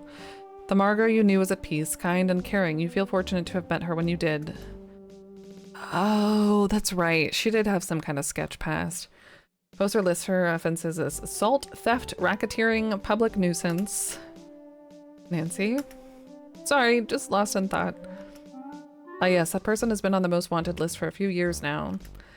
Skagway was a near lawless place. Sometimes when who the criminals were was a matter of public opinion. And sometimes if you didn't make friends with the right people, you could get stuck with all sorts of trumped up charges. Does she look familiar to you? Did he not go check on her? Ever while we were there? Is her body still just in the cellar? No, I don't recognize her. Very well, let's begin. Suddenly the door bursts open to reveal your boss, Professor Plummer. Nancy, there you are. Welcome back. I'd heard the train had come in. Sir, we're in the middle of a confidential interview. My apologies, I won't be a moment. Nancy, what did you find? Are there diamonds in crimson? I must know. Yes or no?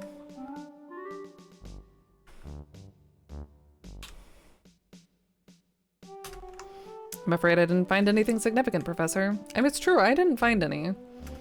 I managed to obtain some good samples, though, and I think I'll still be able to produce a good report for my fieldwork.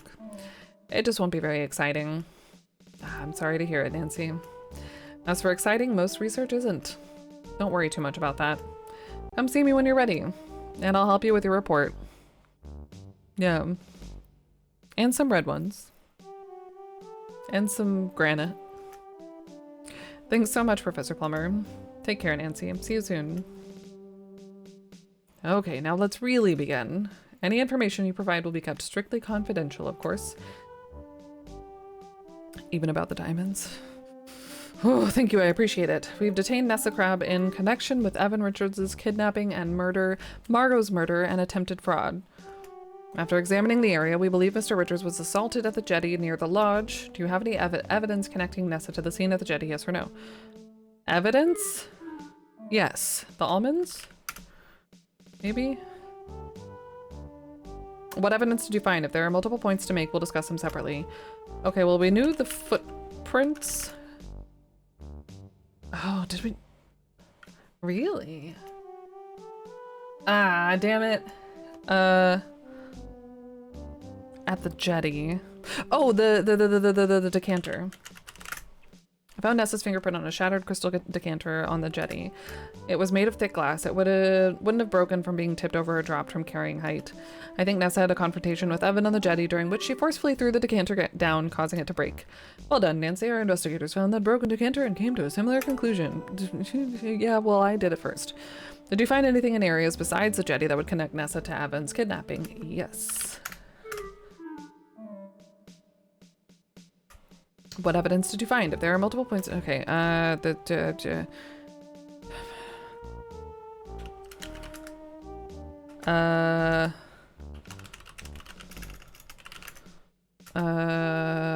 you have anything else? In area, so the almonds. I found these Jordan almond fragments on the table in the smokehouse. I managed to recover Nessa's fingerprint from one of the candied shells.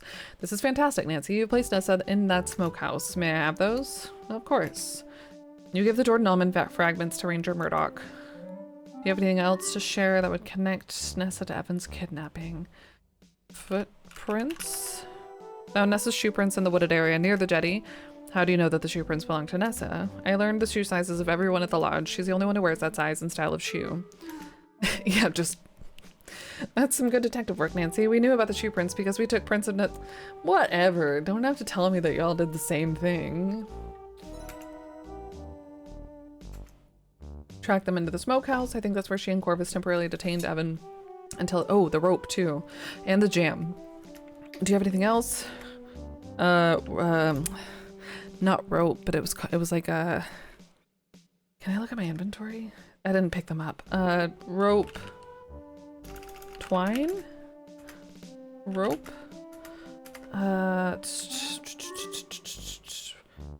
It was like spindles of a rope, like a broken rope. What would you call that? I'll say jam first. No? Okay, maybe not.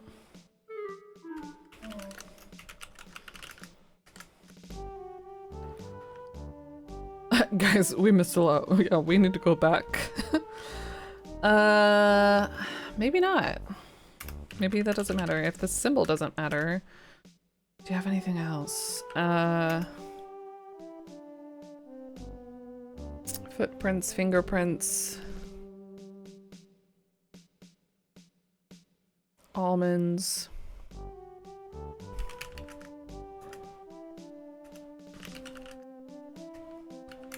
Is whiskey EY or Y? I think I always thought it was EY, but I don't know. Anything else to share that would connect Nessa to Evan's kidnapping in areas other than the jetty? Wait, should I be saying yes?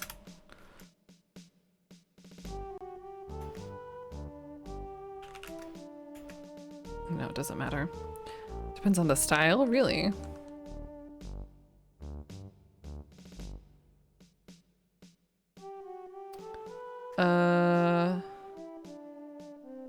Oh yeah, okay, I can look at my inventory, nice. Her hair. Ah, her hair, of course. I recovered these hairs from the woods north of the jetty. I'm pretty confident they belong to Nessa. Man, the long gray-brown hairs over. Been just holding on to this hair. Wow, our investigators didn't find any hairs. I'll send someone over to take another look. The bulbs of these hairs are intact. That means they needed to be ripped from the scalp with some force. Ouchie wawa. That definitely implies she was part of a struggle in that area. I'm going to have to keep these hairs, Nancy. Are you sure? It's hard for me to part. Of course. I think that's all the information I have about Nessa in the areas around the jetty. We believe Mr. Richards was being held in the lodge's smokehouse before being moved to the garnet mine.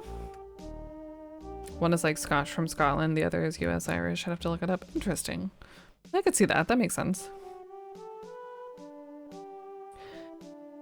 So I guess either way, whatever he was drinking was I think it was WHISKY.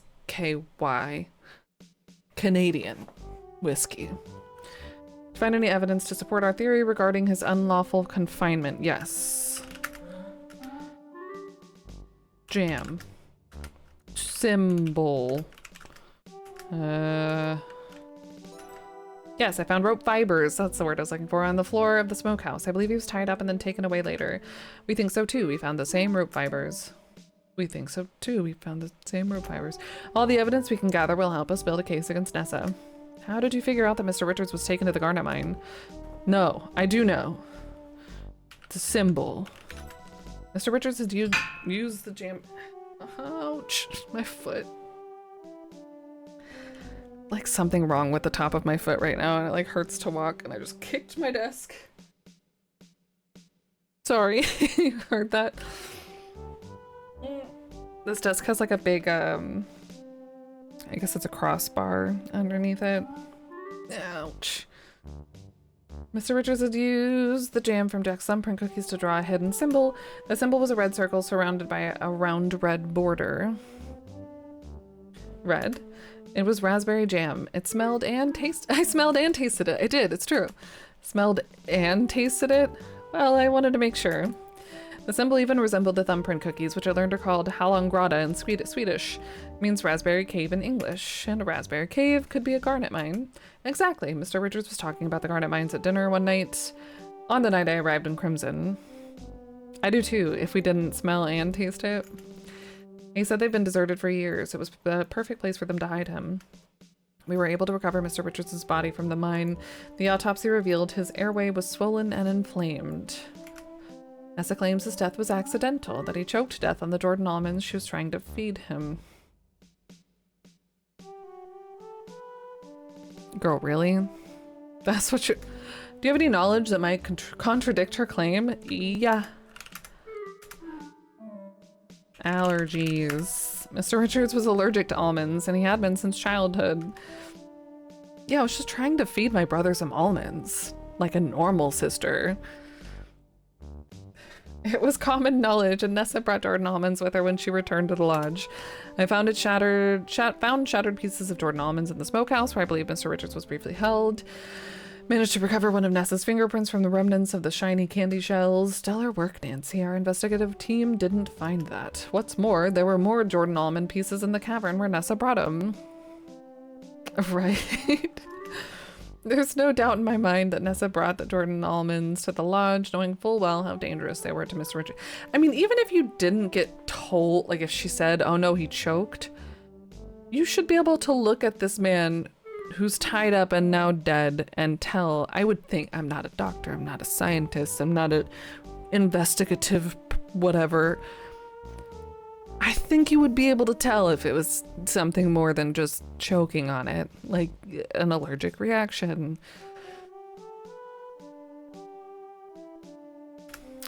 Maybe at first she only planned to intimidate him with them, but in the end she killed him with them. Let's move on to Corvus Shaw's role in Richards' kidnapping and murder. Do you have any evidence that could connect Corvus to these crimes? Yes or no? Yes.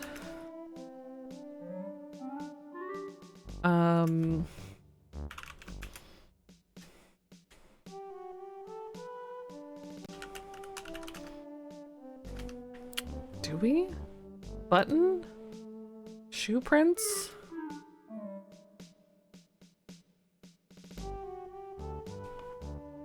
That's true. Well, yeah. In the teens. The 19s. Yeah, I guess I don't know how far that had come. Found Corvus's shoe prints on the jetty, in the woods leading away from the jetty and leading into the smokehouse. The shoe prints on the jetty must have been formed when he stepped into the spilled whiskey, and they were still wet. That suggests to me that he was either present during the abduction of Mr. Richards or soon after. Considering the scuff marks I saw on the jetty, Mr. Richards was dragged away with some force. I doubt Nessa, an elderly lady, could have dragged her brother away with that amount of force. That's terrific work, Nancy. Our investigators didn't see any shoe prints on the jetty. Really? Though they must have dried up before we got there. But now that we know they're there, perhaps some forensic processes will help reveal them. I think Corvus's movements during that time are pretty clear. Very thorough of you. Every bit helps. I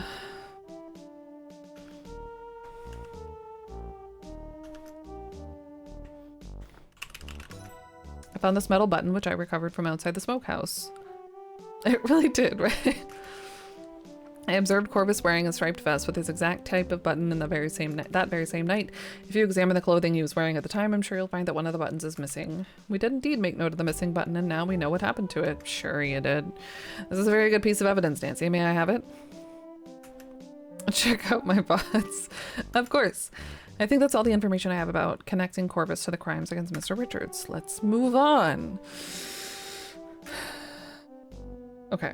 We're going to keep moving on, but I need a little break, and another ad's about to run, so it's very warm in here. We're gonna let the room cool off, drink some water, move around, get the blood flowing, do whatever you gotta do.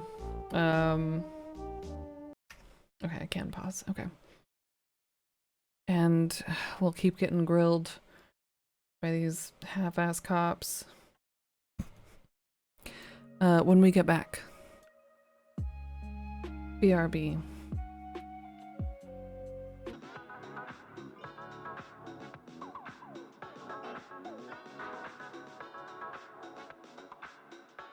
Alrighty. Oh, right. September is live. I read what the deal is for this month. This year, I guess, rather. I don't remember.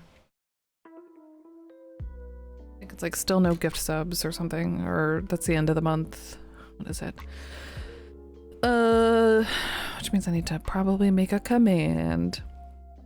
25% off 1 month subs, 25% off 3 month subs, 30% off 6 month subs. Asterisk. God, there's a lot of asterisks.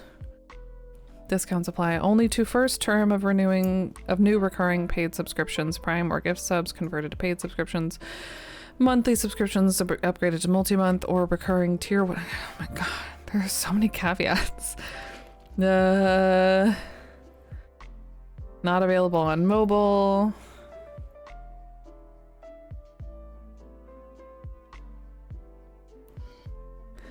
They have their merch discount also. There's the bit bonus, only cheers with 300 bits or more. Okay, if you're interested, this is the deal this year. Be sure to read the print below the video. I don't play Valorant, so that doesn't matter.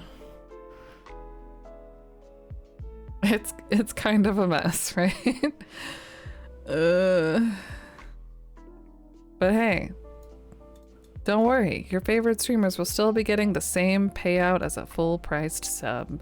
You save money and we get the same.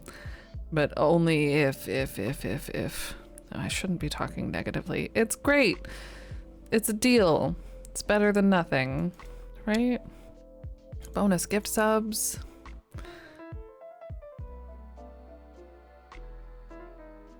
Why does it have to be so complicated? I feel like... okay. Anyways. Hooray, September. Happy September. I mean, nothing for you. There's a discount for you if you sub.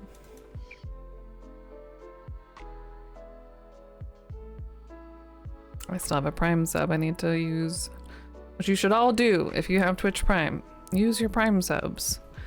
You're already paying for it.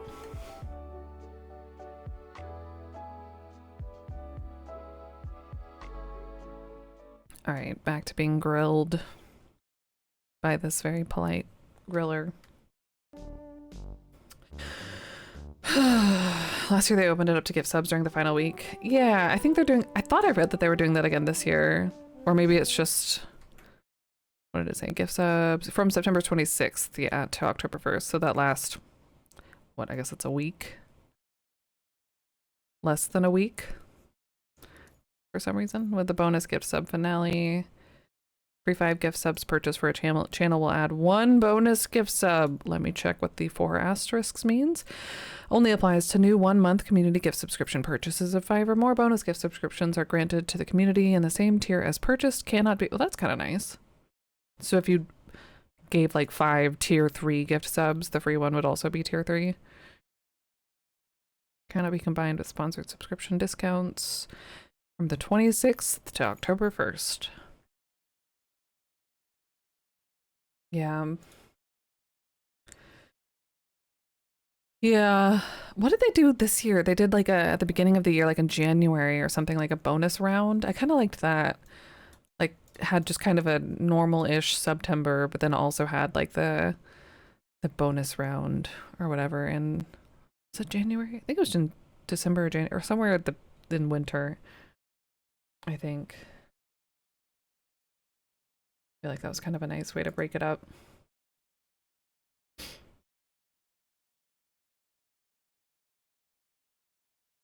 Any hoozles. Must be over 80 and be accompanied by both living parents. Yeah. I wonder what their merch... I haven't liked their merch recently. I might get something, but probably not. I'm trying to... We have spent an ungodly amount of money lately. We've had to. Not just for funsies. So, no, I probably won't. That hat's cute, though. Yeah. Meh, I'm not even gonna look. Not even gonna look. Yeah, you don't get anything. Even though we're trying to push mobile and have mobile updates, and also it costs more on mobile to subscribe. Fuck you, basically. Wonder why. They didn't want to convert the 20% off. I don't get that. Or 25 or whatever it is. Depending on what you're doing. Hi Zeb. Hello, happy Wednesday. We're just talking September while... Oh, the ad's done now. Just kidding. Likely because they're surcharges on microtransactions? Yeah. What are we licking today? Hopefully nothing more. But yeah, it does. If it for like a lot of things, always pay attention. If you're like trying to sub or pay for something on mobile or get like any kind of subscription status, consider busting out the old lappy or desktop, or if you have a computer otherwise. It'll save you a buck or two. I don't think we've licked anything yet today. We might not be able to at this point. Maybe that's how we should have distracted Corvus. Okay, what about any lesser crimes? We suspect Corvus was brought to the lodge by Nessa to commit fraud. Do you know anything that would help us build the documents, maybe? slowly. Jeez. What game could we lick everything? Surely there's a game where you can lick everything. There's a lick-a-tongue minigame in Pokemon Stadium 2? Space. Oh, yeah, actually, Space Quest. Yeah, that's true. Yeah, I forgot about that. Mm-hmm.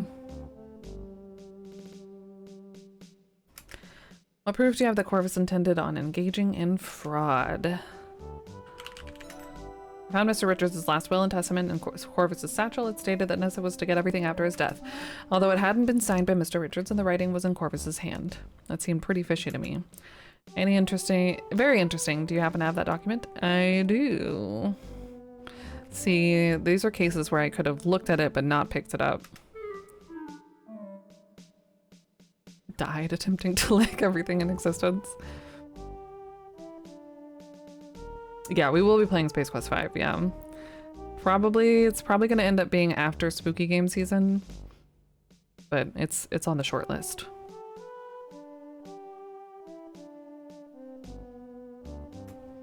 Thanks, Nancy. You're welcome. What about Carl Leffler, aka Albert Respa? What can you tell me about him? Rangers apprehended him in the middle of the sabotage attempt on the Sulaks, so that's an open and shut case, but we suspect this man is involved in other illegal acts. Do you think you can attribute other criminal activities to him?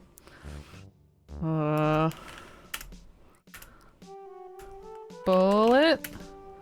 Ooh, do I have anything, actually? The map?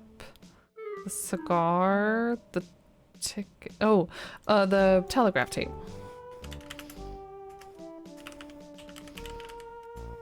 No? Found this train ticket stub in one of the jackets he left behind before he fled the lodge. I feel like the telegraph tape should be a good one, because it has his name on it. When I saw him on the platform in Crimson, I mentioned that I hadn't seen him on the train.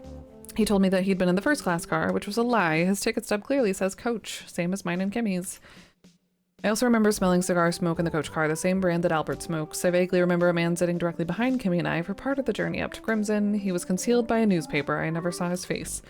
I think he overheard me and Kimmy talking about Crimson, and that's why we were traveling there. He must have been afraid I'd be able to reveal him as an imposter if I had my field kit, so he got rid of it while me and Kimmy were sleeping. I think he tossed my luggage out of the back of the train. That would be the easiest way to dispose of it surreptitiously. He then hid...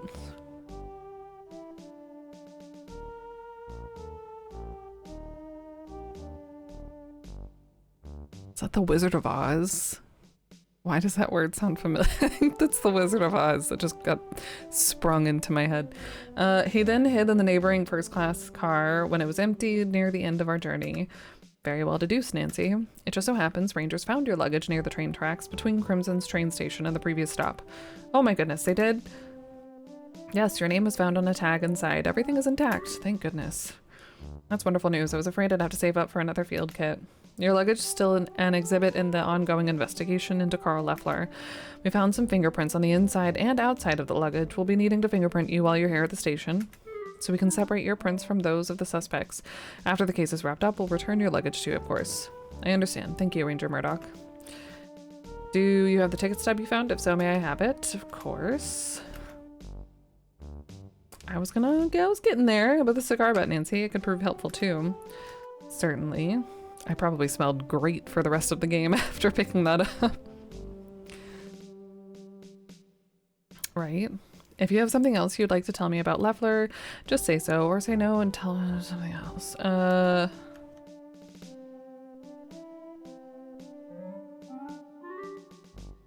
we had multiple caps. Oh, I thought that was the cap. I think Carl sabotaged the train bridge on the same strip of telegraph tape that revealed Albert's real name. That's what I was trying to give, but it wouldn't let me.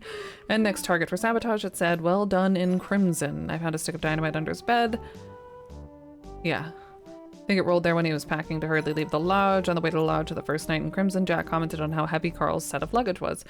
I bet most of Carl's luggage was dedicated to hauling explosives equipment, dynamite, and blasting caps. In fact, I found a tin of blasting caps that Carl left in the lodge, as well as a bullet. He was definitely up to no good. I should have found the gun and the rest of the dynamite. But then he would have still gone to the Sulaks.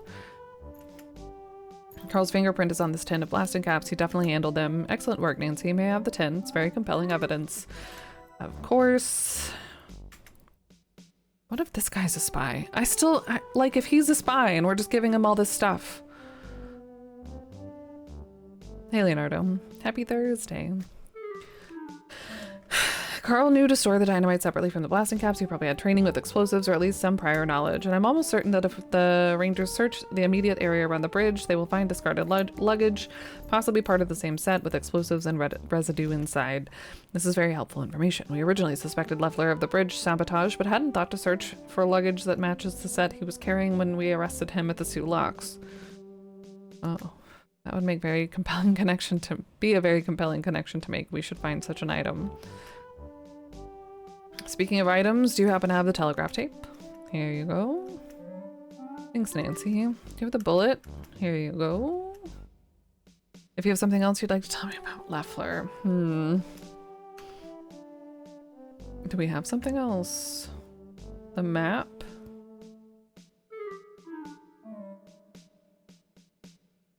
So we still haven't dealt with Margot's murder. Right?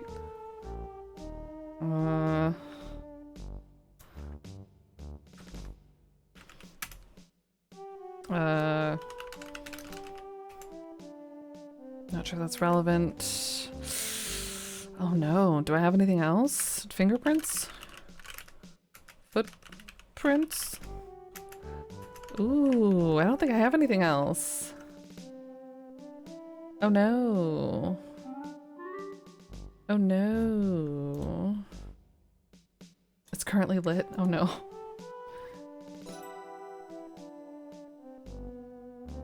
Oh, I didn't do that already. Whoops.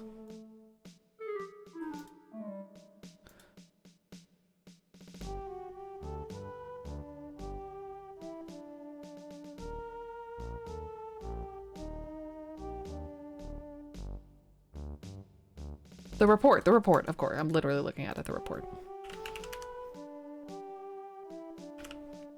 It's fine. All in one pocket. I found a field report in Corvus's satchel that was identical to the indentations on the paper in the waste paper basket. I was able to read the full field report, and it's clear to me that Albert was stringing terms together without knowing what they actually meant. Fascinating. You wouldn't happen to have that field report, would you? I don't know.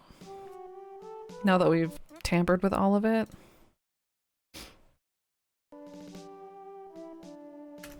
Great work, Nancy.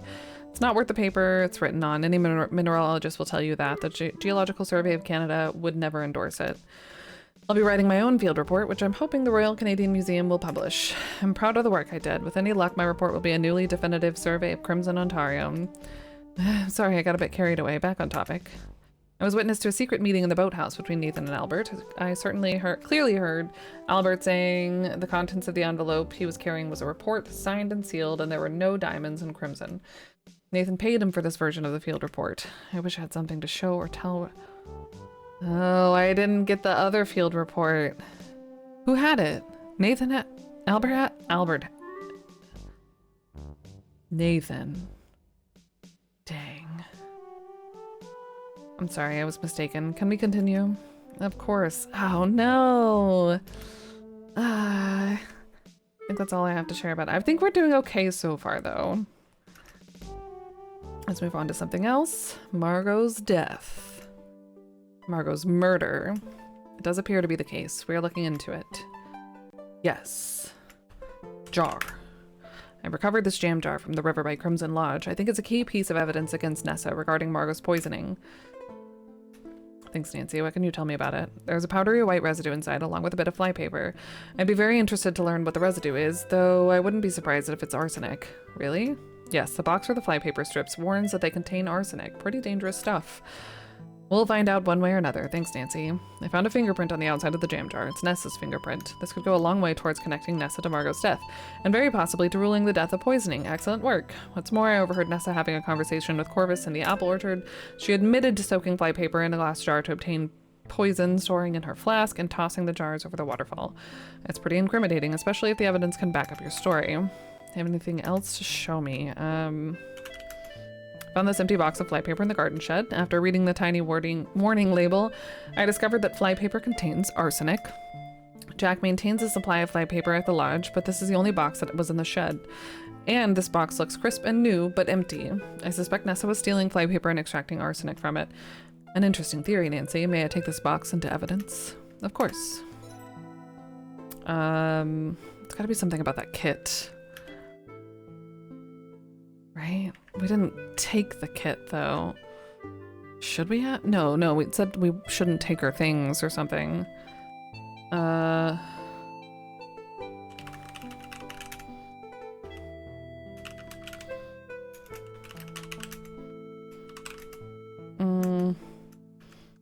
Oh no. Oh no.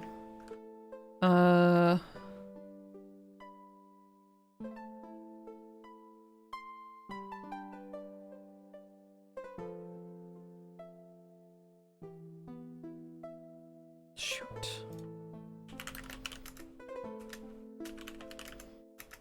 I don't have anything from the... We couldn't take anything from the kit? Okay, so maybe that's not important. Flypaper. Oh no.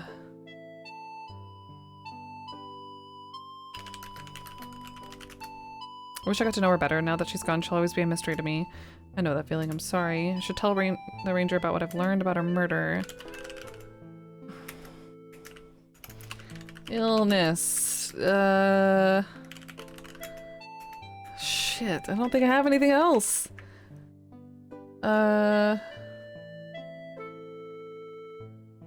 Key?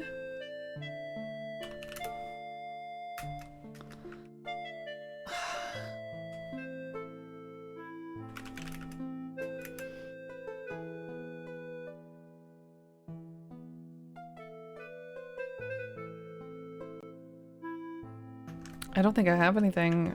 I don't think I can prove more about her murder.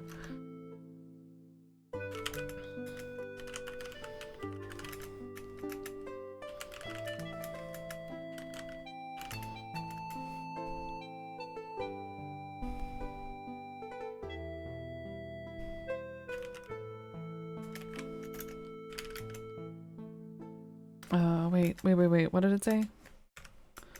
Though that would be a really helpful piece of evidence to provide. I don't actually have it. A glass. Probably from her boudoir. That might have had the arsenic in it. Or the... Damn. She knocked it over and I dismissed it.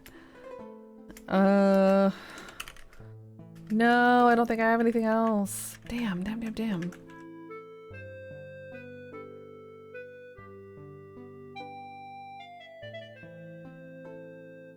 That's gotta be it. Shit. No, I'm afraid not. Okay, moving on. I think that does it, actually. Thanks for your time, Nancy. You head home after completing your interview with Ranger Murdoch and immediately set work to your field report of Crimson. You write at length about the samples you've obtained and the observations you've made, even though it wouldn't let me scratch the garnet, and I feel like that's something that I missed too. I think I know what I missed. But that's okay. Someday we'll go back and get it. If it's not that, we'll get whatever it is, but... I think we did relatively okay, though. I feel better about this than I did in the Colonel's request. The observation you made, though you do leave out a few details, such as that there are diamonds in Crimson. Professor Plummer proves to be an enthusiastic and patient mentor, despite his mild disappointment at the unremarkable findings. You impressed him with your attention to detail and hard work. Together you produce an impeccable field report that is published by the Royal Canadian Museum. I still don't know who took the kit, the hardness kit, either, though, from Albert. So many questions that I still have. By the Geological Survey of Canada. Your first publication, Nancy. A real feather in your cap. Weeks pass, soon you're immersed in your regular life. You become an expert on the filing system and even suggest some ways to improve it. Do we know who tried to murder you in the shower? I don't know. I can guess probably Nessa. But I don't know. Maybe there's a way to find out. Like fingerprints on the doorknob. Okay. Okay. You find yourself missing the fresh air, the roaring waterfalls, and rushing rivers of crimson. You wonder if you'll ever hear about how things are going up there. Until one day...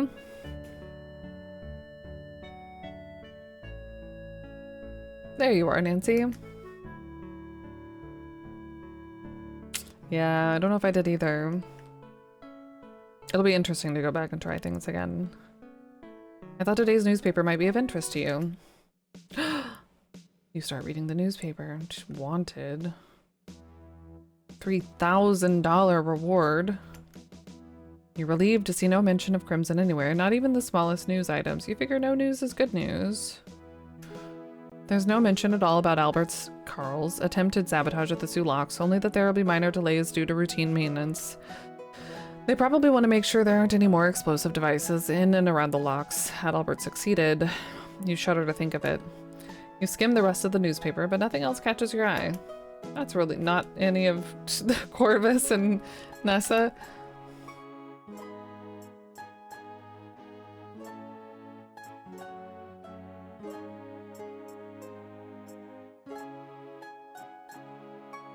Too bad about the whole diamond fiasco, eh, Nancy? We both knew it was a long shot. Good work today, kiddo. See you tomorrow, bright and early. Yes, sir. You start the long walk home, relieved that Crimson won't become an open pit mine, and that Kimmy and her cormorants are safe and happy.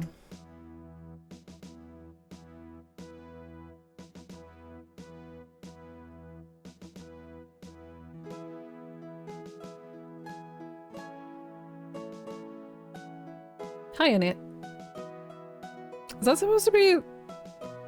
That looks a little bit like Roberta. Maybe I'm just jumping to conclusions. Hiya, Nancy. Another late night, eh? I've got a bit of stew saved for you. Kept it nice and warm in the stove. Mm-hmm. Maybe I should be a detective. Maybe I could have, yeah. Thanks, Mrs. Williams. I'm starving. That's cute. Why am I emotional about this? Go on in, lass. I'll serve it up. I'll be down in a bit. Okay, lass, take your time. Even the cheap viewers knew it was Roberta. Yeah. Mrs. Williams ladles a hearty bowl of stew and slices a bit of bread for you. The food is delicious and warms you to the bone. She sits with you and the two of you chat about the goings-on in the neighborhood. You're grateful she rents you a room so cheaply. Museum clerks don't get paid very much. Once your belly is full and Miss Williams has washed the bowl, she waves you away from this menial task. You step lightly upstairs, lest you wake the other lodgers.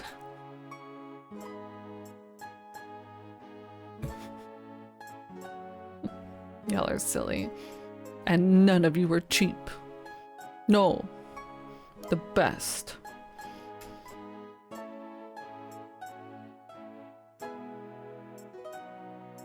I paid a lot of money to get y'all to watch this. Just kidding. Please don't shoot me in my bed. Please don't shoot me in my bed, Nessa. You fall asleep as your head hits the pillow. No, she's been jailed. They got her in the same newspaper of today. Weird. You're exhausted and tomorrow will be another exhausting day.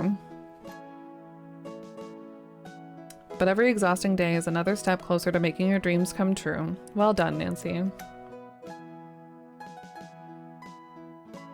You did a good job with sussing out the motives and actions of the other guests, but you missed the mark on a few things. Yeah, I know. You scored what?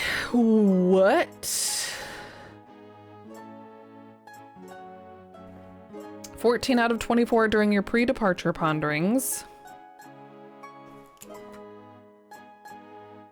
Pre-departure. No bonus scene. Don't tell me that there's a bonus scene. Oh, what the heck? I don't want to know. I'm gonna play it again. You performed satisfactorily during your interview with the ranger. Satisfactorily during your interview with the ranger, but you could have been more helpful. 17 out of 19. Okay, that's not too bad. If there really is a bonus scene. I think that's pretty good. Did pretty well in your investigation and reporting of Margot's death. 5 out of 8.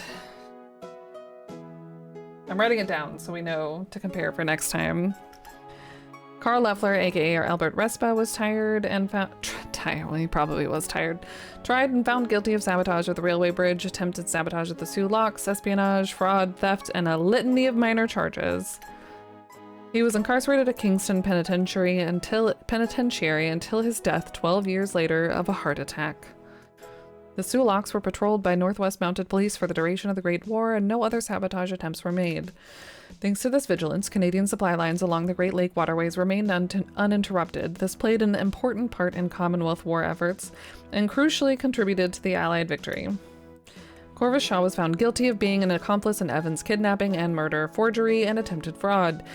He was disbarred and served 8 years in a medium security prison. Upon release, he dedicated himself to community service.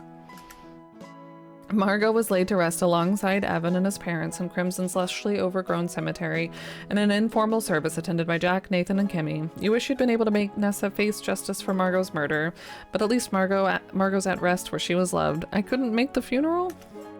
Kimmy Kishiro stayed on at the lodge until after the autumn migration of birds, when she returned to Vancouver with her family. From then on, she'd visit Crimson for the spring and autumn migrations, as well as the cormorant's nesting season every summer. Following Evan's death, Jack remained at the lodge, continuing to take care of it under the supervision of the Cardinal family. When Jack became old and creaky, the Cardinals in turn took care of him. Aww. You continue working diligently as a clerk at the Royal Canadian Museum. A month later, you're accepted at the University of Toronto in the Department of Geology and Paleontology as an undergraduate. Jesus Christ, what are these weird symbols? Go away.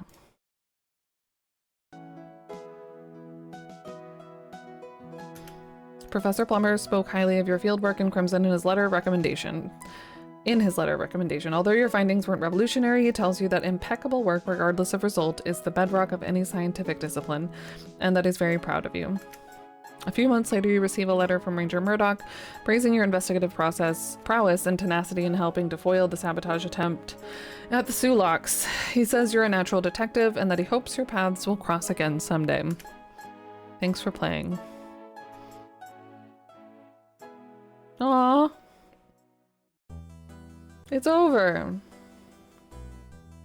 They are, right? We did it. What a great game. We're totally playing it again. Not right now. We're going back to Final Fantasy VI tomorrow, I promise. But we are coming back to this. I gotta know. If you gotta know, then go buy it. Go play it. Again. I don't have time. I wish. Astro Chicken. Pushing up roses. Dave Gilbert. What a list of... Was that special thanks?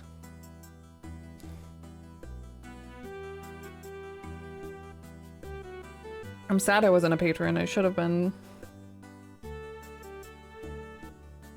Maybe for the next one.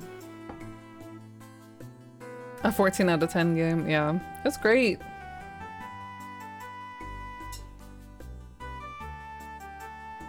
Big recommend.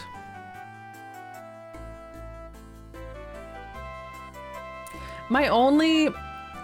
If I had... Okay, I'm gonna make one... I don't even think that bothers me so much. I feel like it was too obvious that it was gonna be Nessa and Corvus. Especially Nessa. That's my one kind of beef. But I'm not upset about it. Like it still was satisfying, if that makes sense.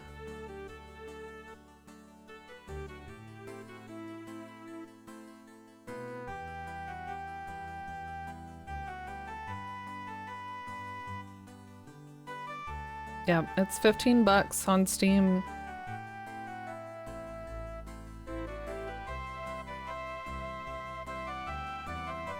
Yeah, I didn't know who it was gonna. I felt like Jack would have been obvious. It wouldn't have been Nathan. Nessa and Corvus. I felt like Kimmy, I think, would have been like the only other option. Or Margot. I guess you could say that they could have all been like cliche choices, but yeah, yeah. Especially with like the almonds. But again, still really fun. Still lots of good adventuring.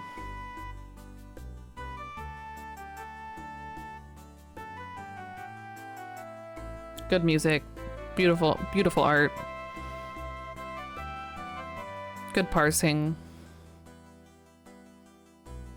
You know. Just a good game.